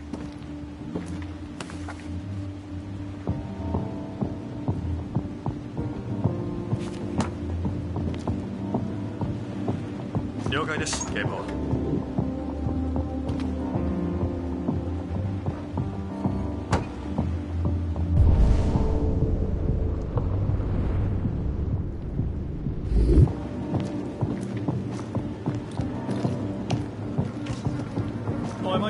サンプル取り終わったか？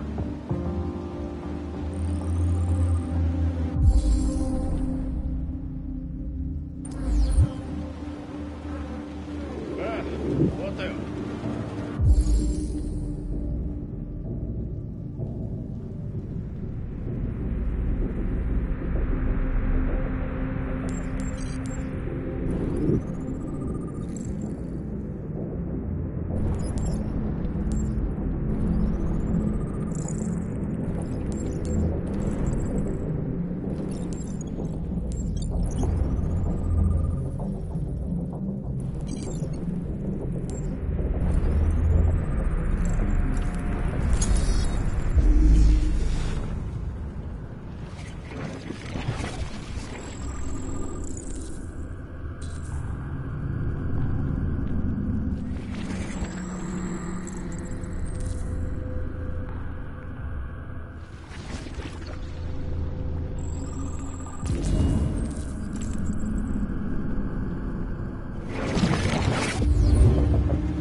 28回も刺されているようです。ああ、犯人は相当恨んでたみたいだな。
正面は鍵がかかってた。ここから逃げたんだろうな。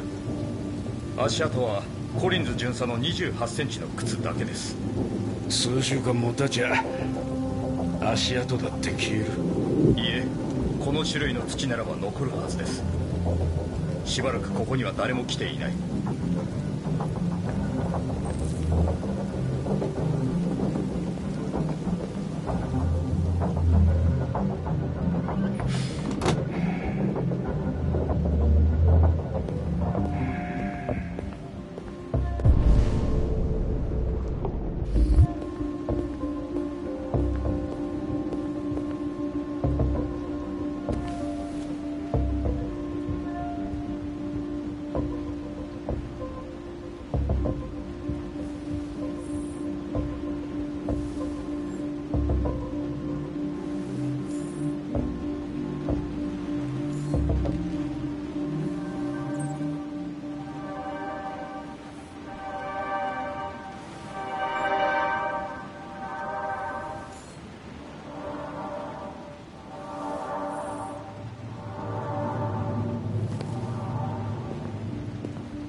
警部補、何があったか分かりました。そうか。じゃ聞いてやるよ。事件の始まりはキッチンです。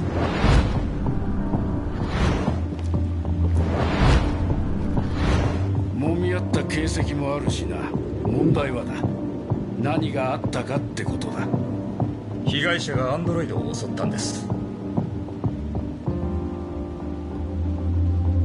バットで。それなら証拠と一致するな。続けろ。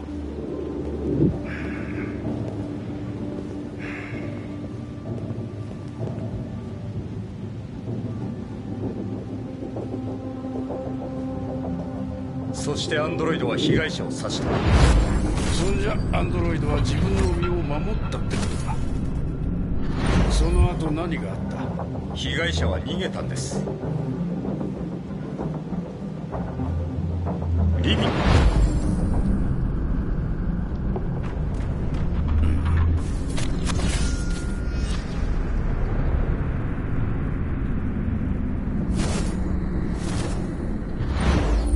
アンドロイドから逃げようとしたのか。筋は通ってるな。アンドロイドは被害者を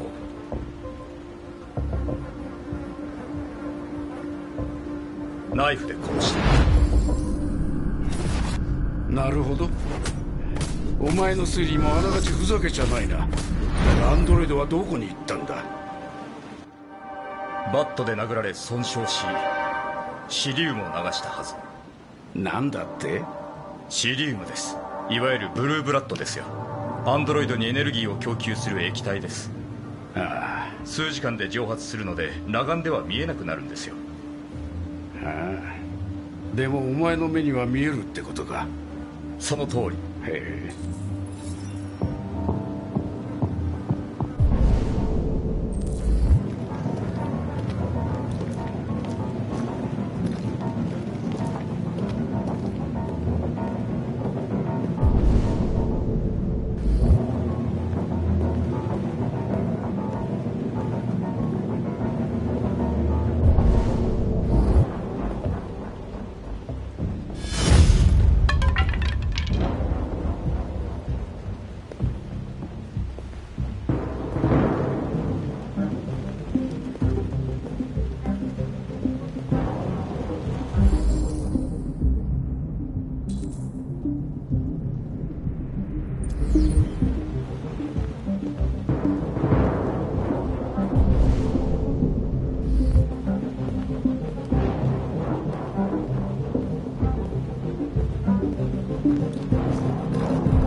その椅子どうすんだ？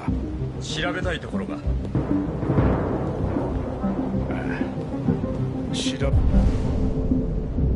べたいところね。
僕は身を守っただけだ。殺されそうだったんだよ。お願いだ、黙っててくれ。おいコナー、上で一体何してんだ。警部補、見つけました。おい、嘘だろ。クリス、ベン、今すぐにこっちに来い。急げ。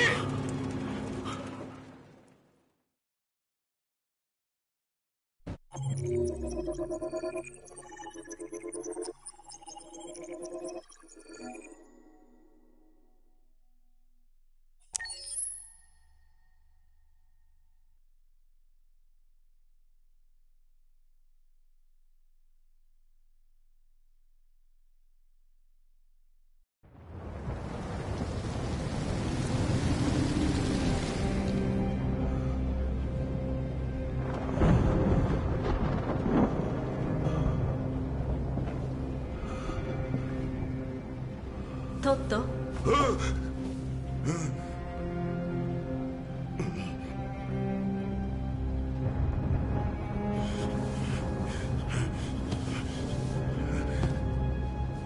お夕食です。そうか、今行く。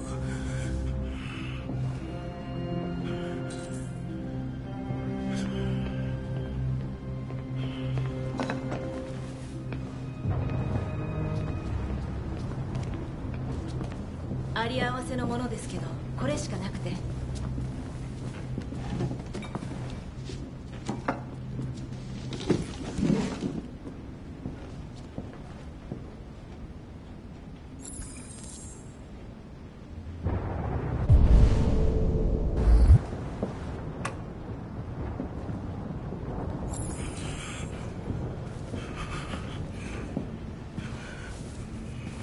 妙な人生だ。ねえ、俺はアンドロイドのせいで職を失った。だがどうだ、自分家の家事を誰がやってくれてる。どちらさんだ。憎ったらしいアンドロイド様さ。笑えるぜ。今じゃ誰も人間のことなんか気にも留めちゃいねえ。機械の方が便利だからな。アンドロイドね。たく、なんでこんなおかしなことになっちまったんだい。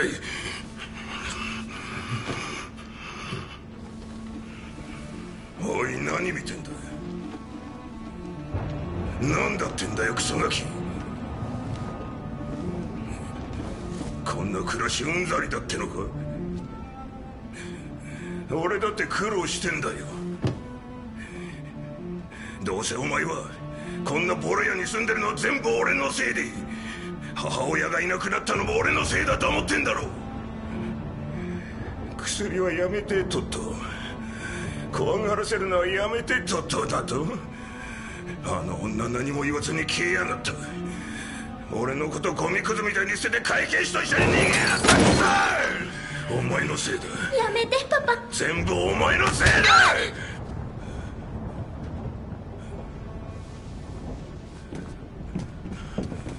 おい、どこ行く。おい、どこに行く。今すぐここに戻ってこい。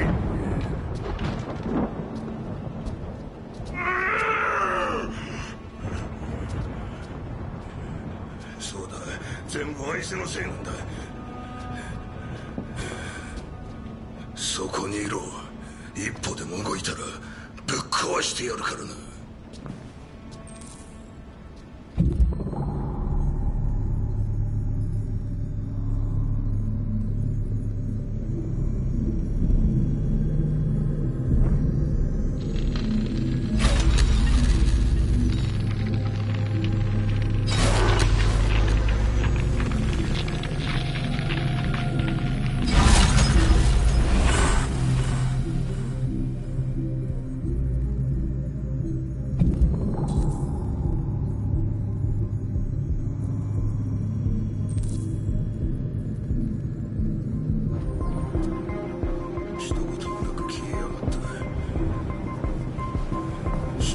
が家族に。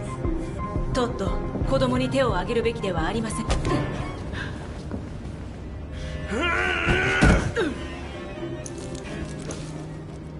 アリス、パパは怒ってるんだよ。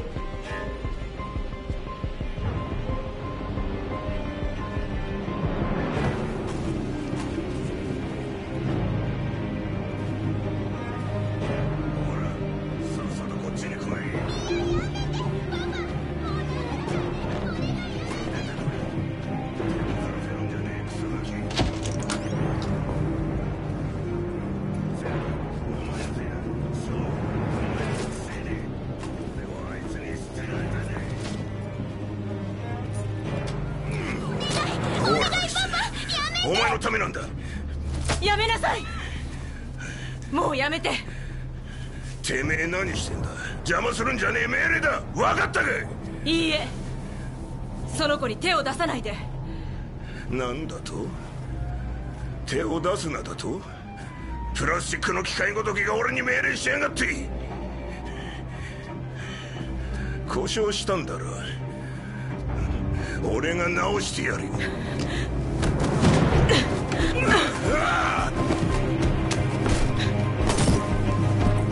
カーラ、危ない。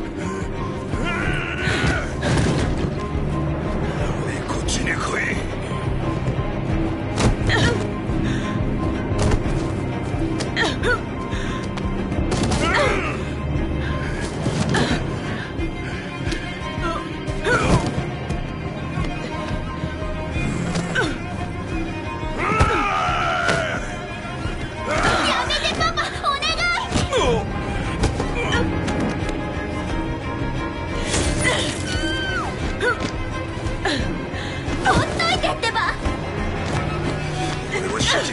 黙って命令に従え。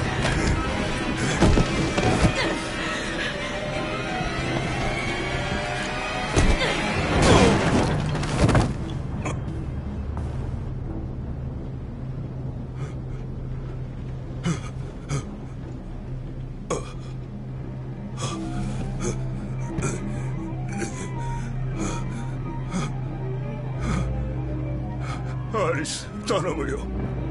アリス、なあ、ほら、パパは怪我してる。お前はいい子だろ。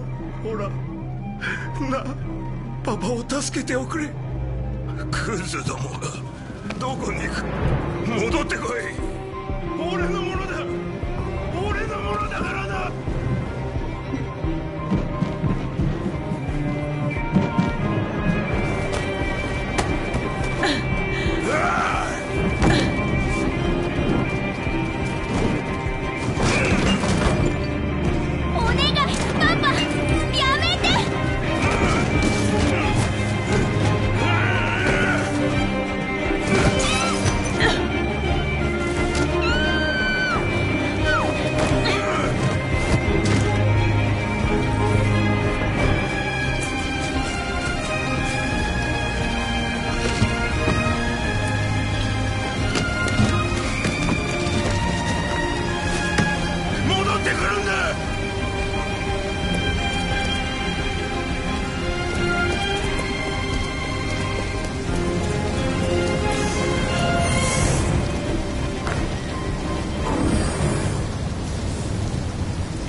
間違いなくここ25年で一番退屈なパーティーだったな。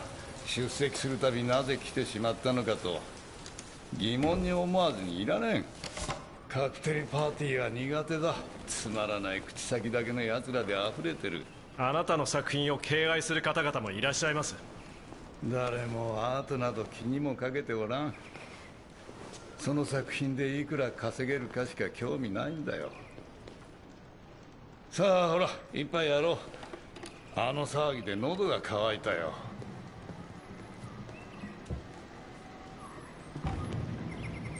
スコッチをストレートですか？その通り。お医者様に怒られますよ。医者などクソくらいだ。自分の面倒くらい自分で見られるわ。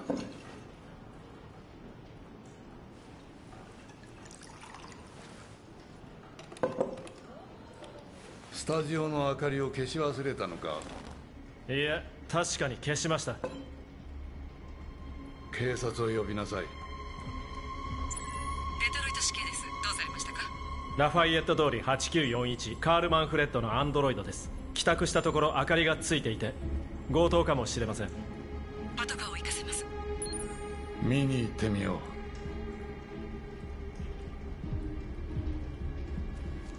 マーカス、私も一緒に行く。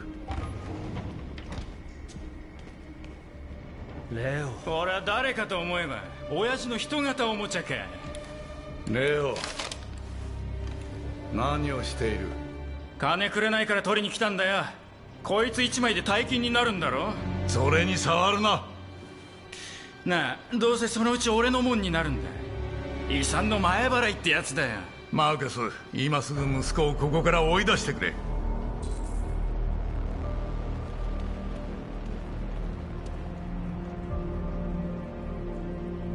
警察を呼びました。今すぐ出ていかないと面倒なことになりますよ。あんたはいつも俺を拒む。なあ親父、俺じゃ不満か？こいつみたいに完璧じゃなきゃダメなのか？いい加減にするんだ。今すぐここから出ていけ。なあ、一体こいつのどこが俺よりいいってんだ？もう関わるな。ほらかかってこいよ。マーカス、やり返してはダメだ。いいな、構うんじゃない。殴ってみろよ。ほらどうして？お前それで人間のつもりか？やめろ。どうしたんだ？ビビってんのか？やめるんだレオ。やめろ。なんだ、殴る度胸もないってのかよ。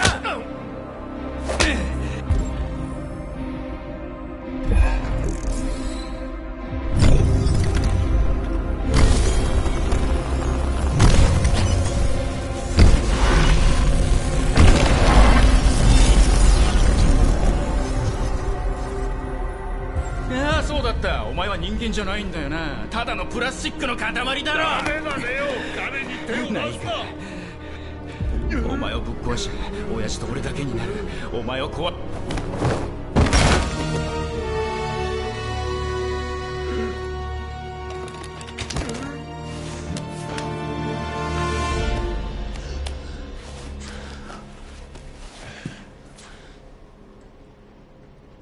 レオ、バカだお前は。レオ、バカな息子だった。カール、僕は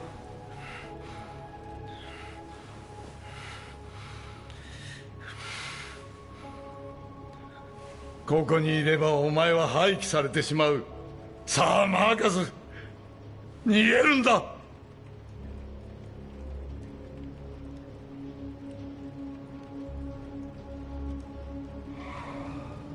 早く行け。さあ行くんだ。マーカス、そこを動くな。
今からコントローラーのテストを行います。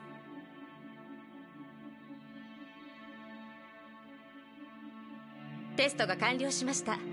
ご協力ありがとうございます。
ゲームが簡単すぎたり難しいと感じる、そんな時はオプションメニューで難易度の設定を変更してみてください。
以前もお伝えしたかもしれませんが、とても素敵なインテリアですね。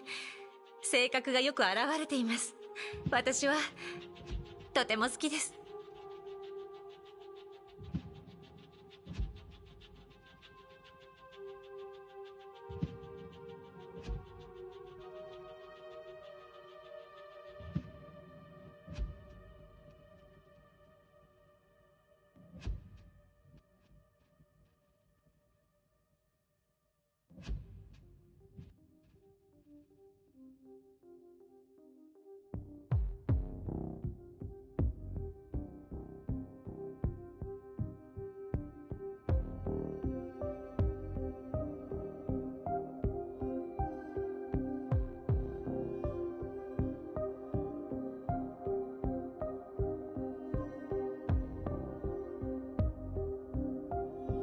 命を投げ出してでも成し遂げたい目標がないならば生きる意味などない。マーティン・ルーサー・キングの言葉です。気に入るかと思って。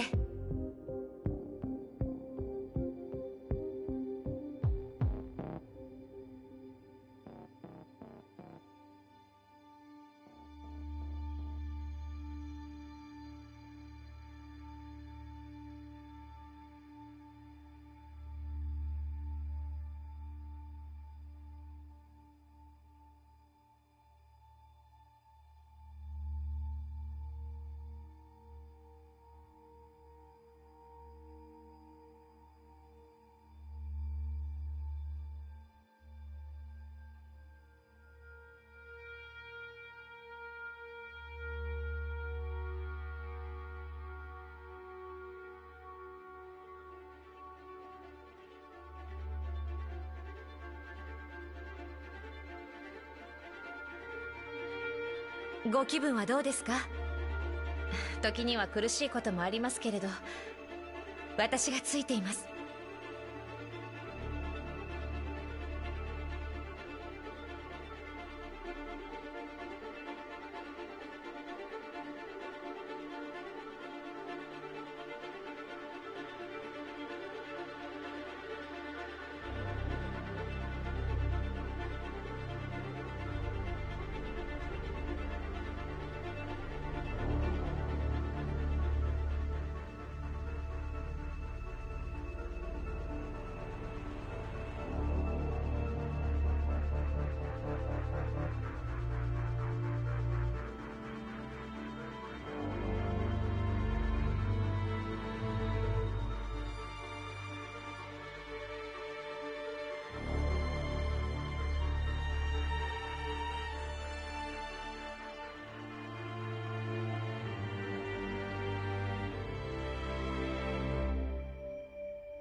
Hold on just a little while longer. Hold on just a little while longer. Hold on just a little while longer. Everything will be alright. Everything will be alright.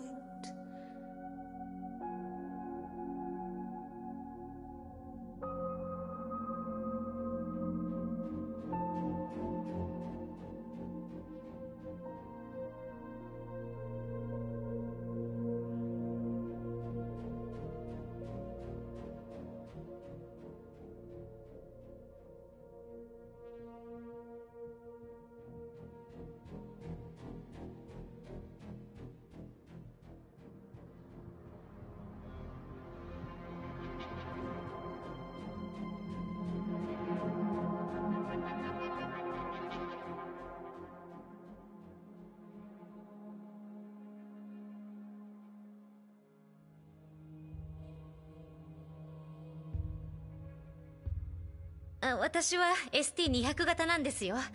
もしかして興味があるかなと思って。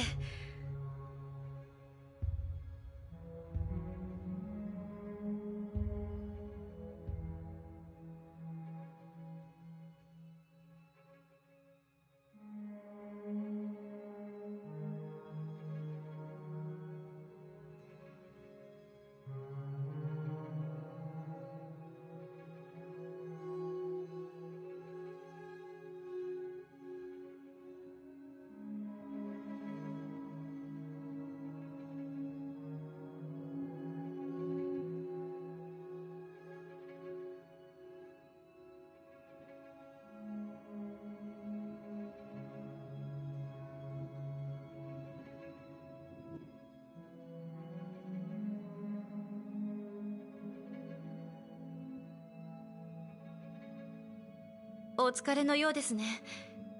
具合は大丈夫ですか？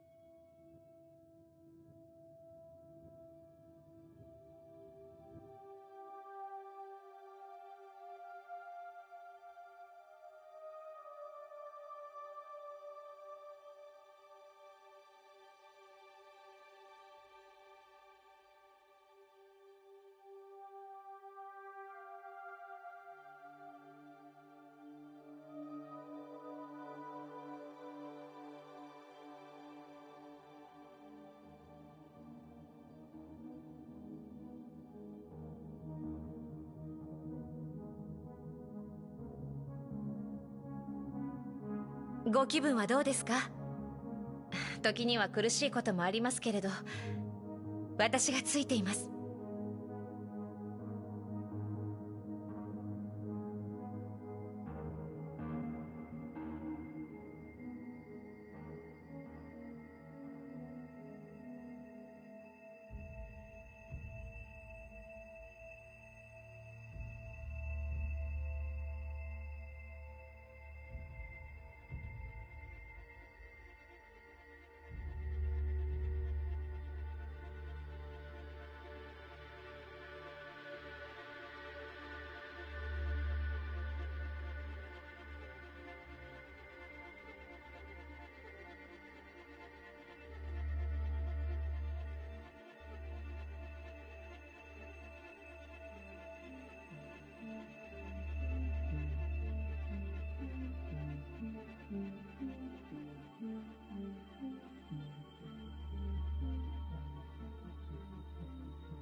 今からコントローラーのテストを行います。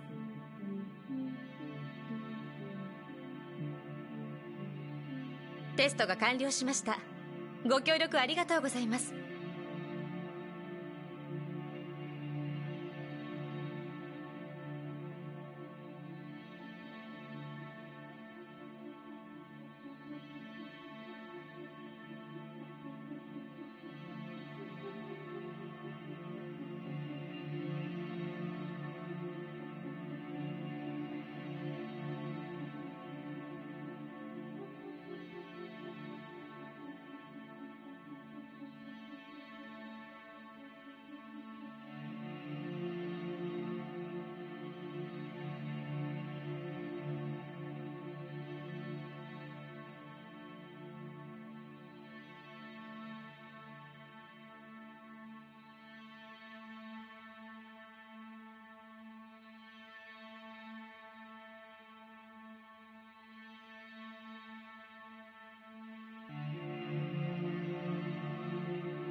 以前もお伝えしたかもしれませんが、とても素敵なインテリアですね。性格がよく表れています。私はとても好きです。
ご気分はどうですか？時には苦しいこともありますけれど、私がついています。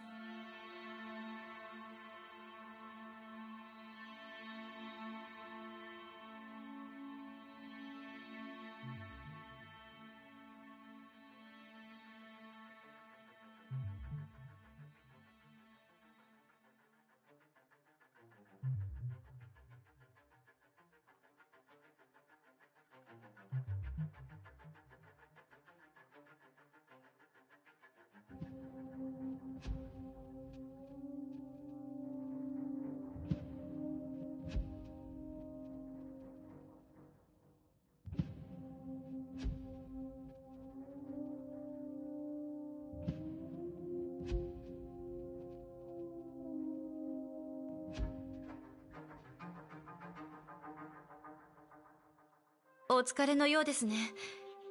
具合は大丈夫ですか？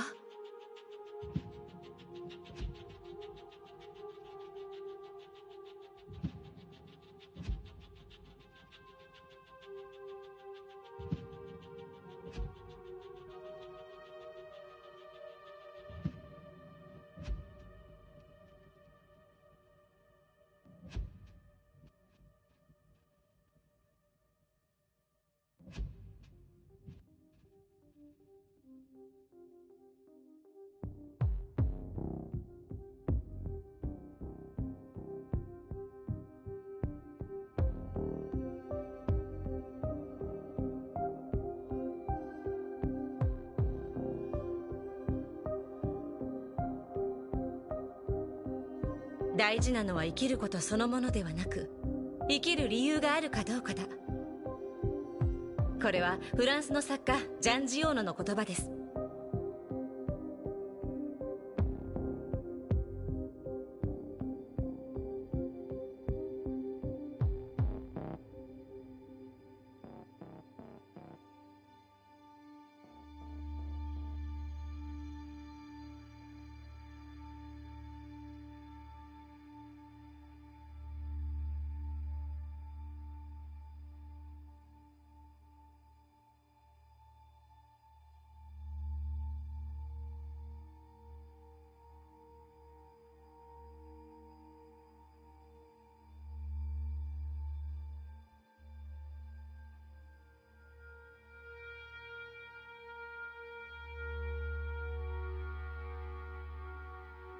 ゲームが簡単すぎたり難しいと感じる、そんな時はオプションメニューで難易度の設定を変更してみてください。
以前もお伝えしたかもしれませんが、とても素敵なインテリアですね。性格がよく表れています。私はとても好きです。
シュレーディンガーの猫をご存知ですか？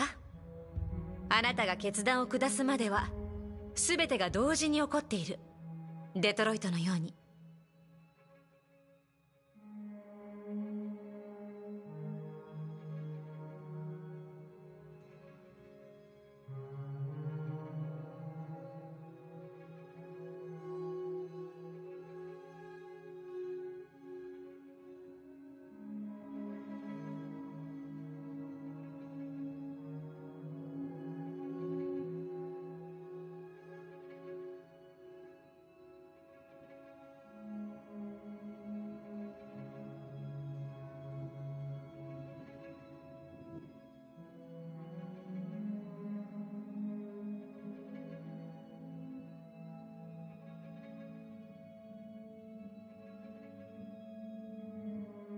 大事なのは生きることそのものではなく、生きる理由があるかどうかだ。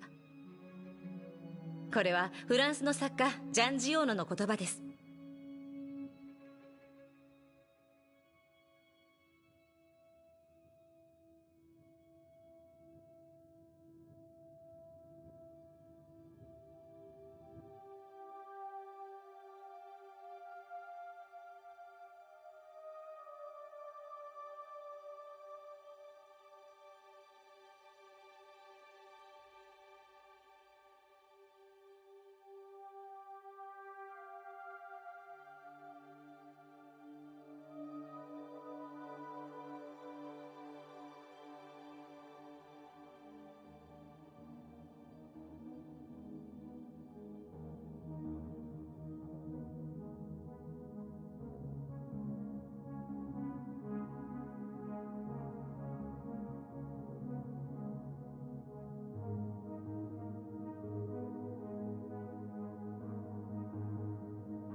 ご気分はどうですか？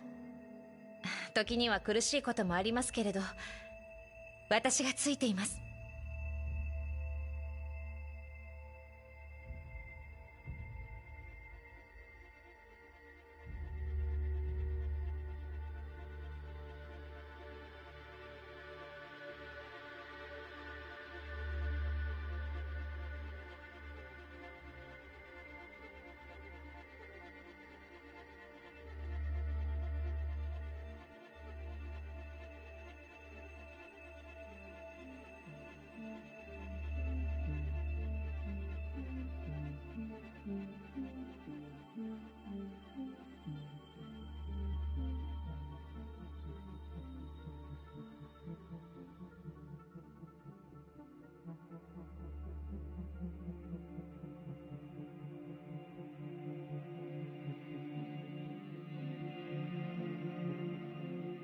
Hold on just a little while longer. Hold on just a little while longer.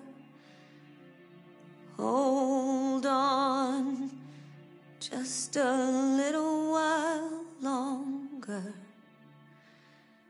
Everything will be alright.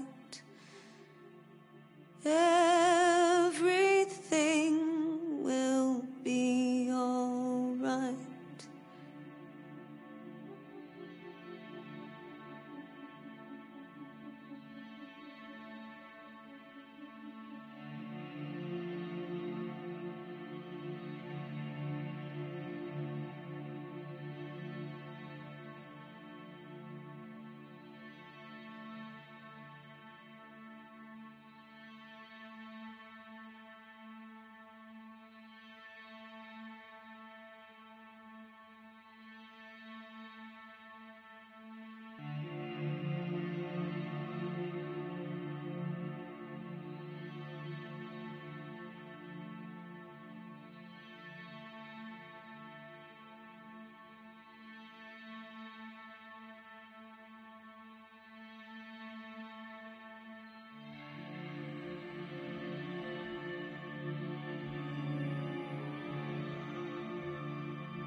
今からコントローラーのテストを行います。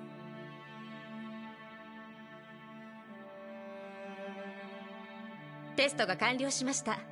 ご協力ありがとうございます。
大事なのは生きることそのものではなく、生きる理由があるかどうかだ。これはフランスの作家ジャン・ジオーノの言葉です。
シュレーディンガーの猫をご存知ですか？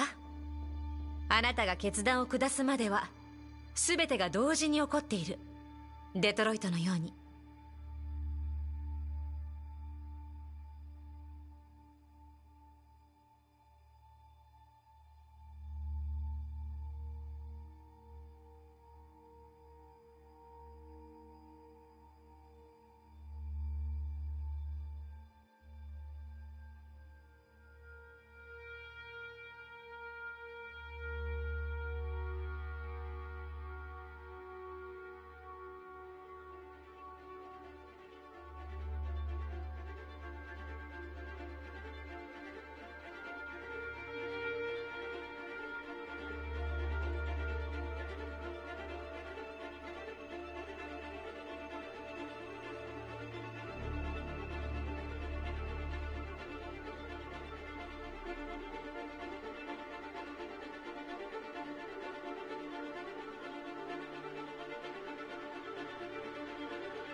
大事なのは生きることそのものではなく、生きる理由があるかどうかだ。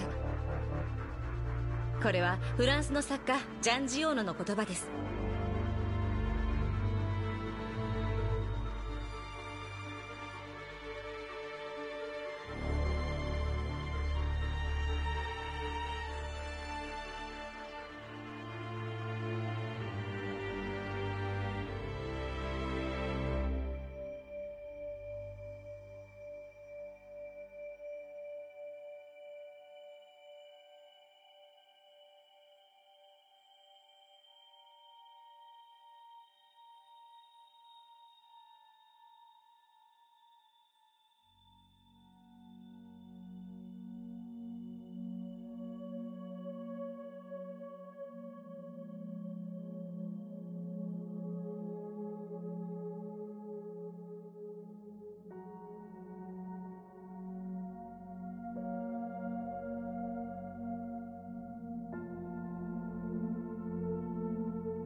デトロイトはかつて地下鉄道の中継地点でした。南北戦争でカナダへ亡命する時の逃亡ルートの一部です。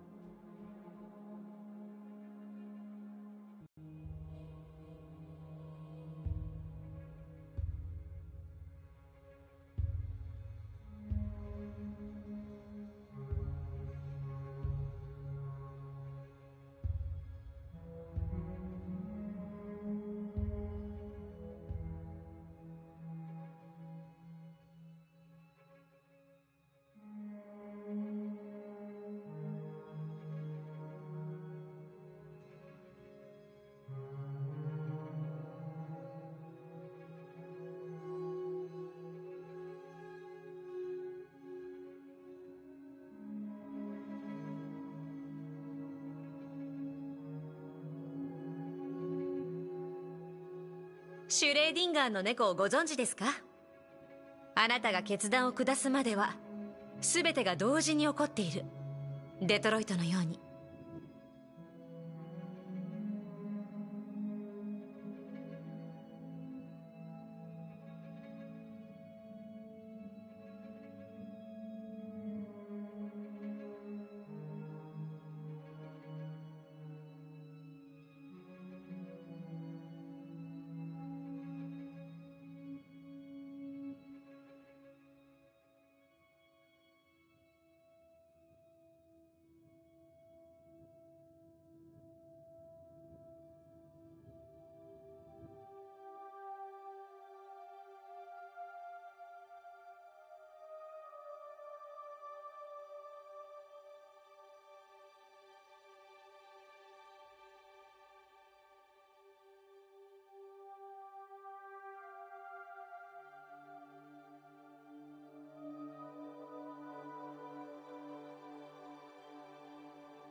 デトロイトはかつて地下鉄道の中継地点でした。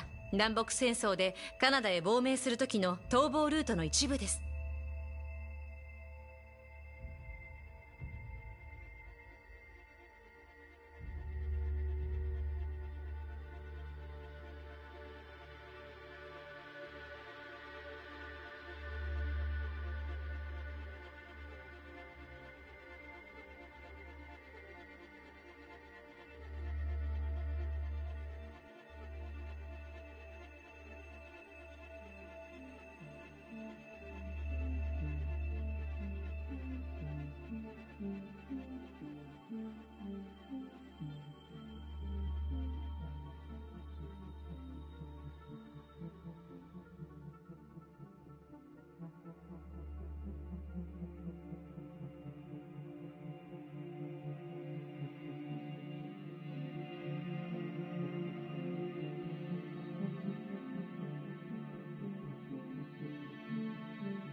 今からコントローラーのテストを行います。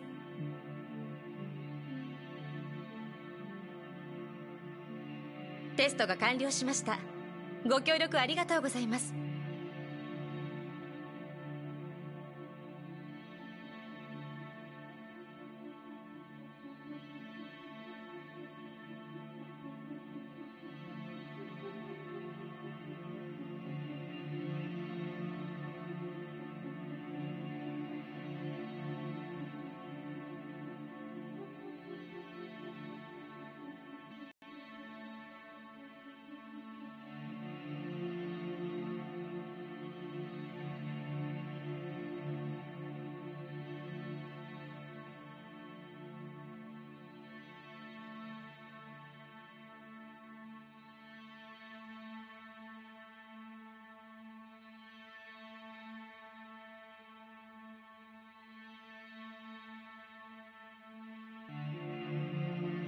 シュレーディンガーの猫をご存知ですか？あなたが決断を下すまでは全てが同時に起こっている。デトロイトのように。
Hold on just a little while longer. Hold on just a little while longer. Hold on just a little while longer. Everything will be alright. Everything will be alright.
今からコントローラーのテストを行います。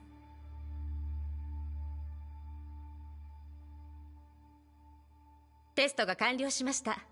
ご協力ありがとうございます。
シュレーディンガーの猫をご存知ですか？あなたが決断を下すまでは全てが同時に起こっている。デトロイトのように。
お疲れのようですね。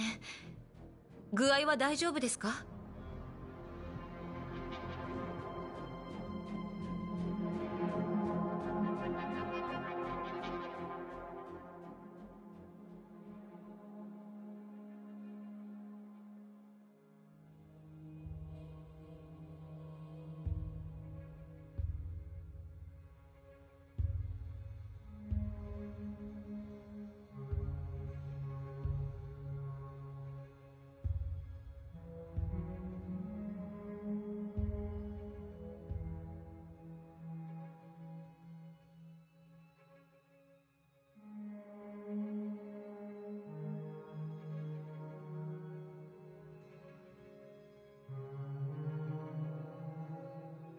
ご気分はどうですか？時には苦しいこともありますけれど、私がついています。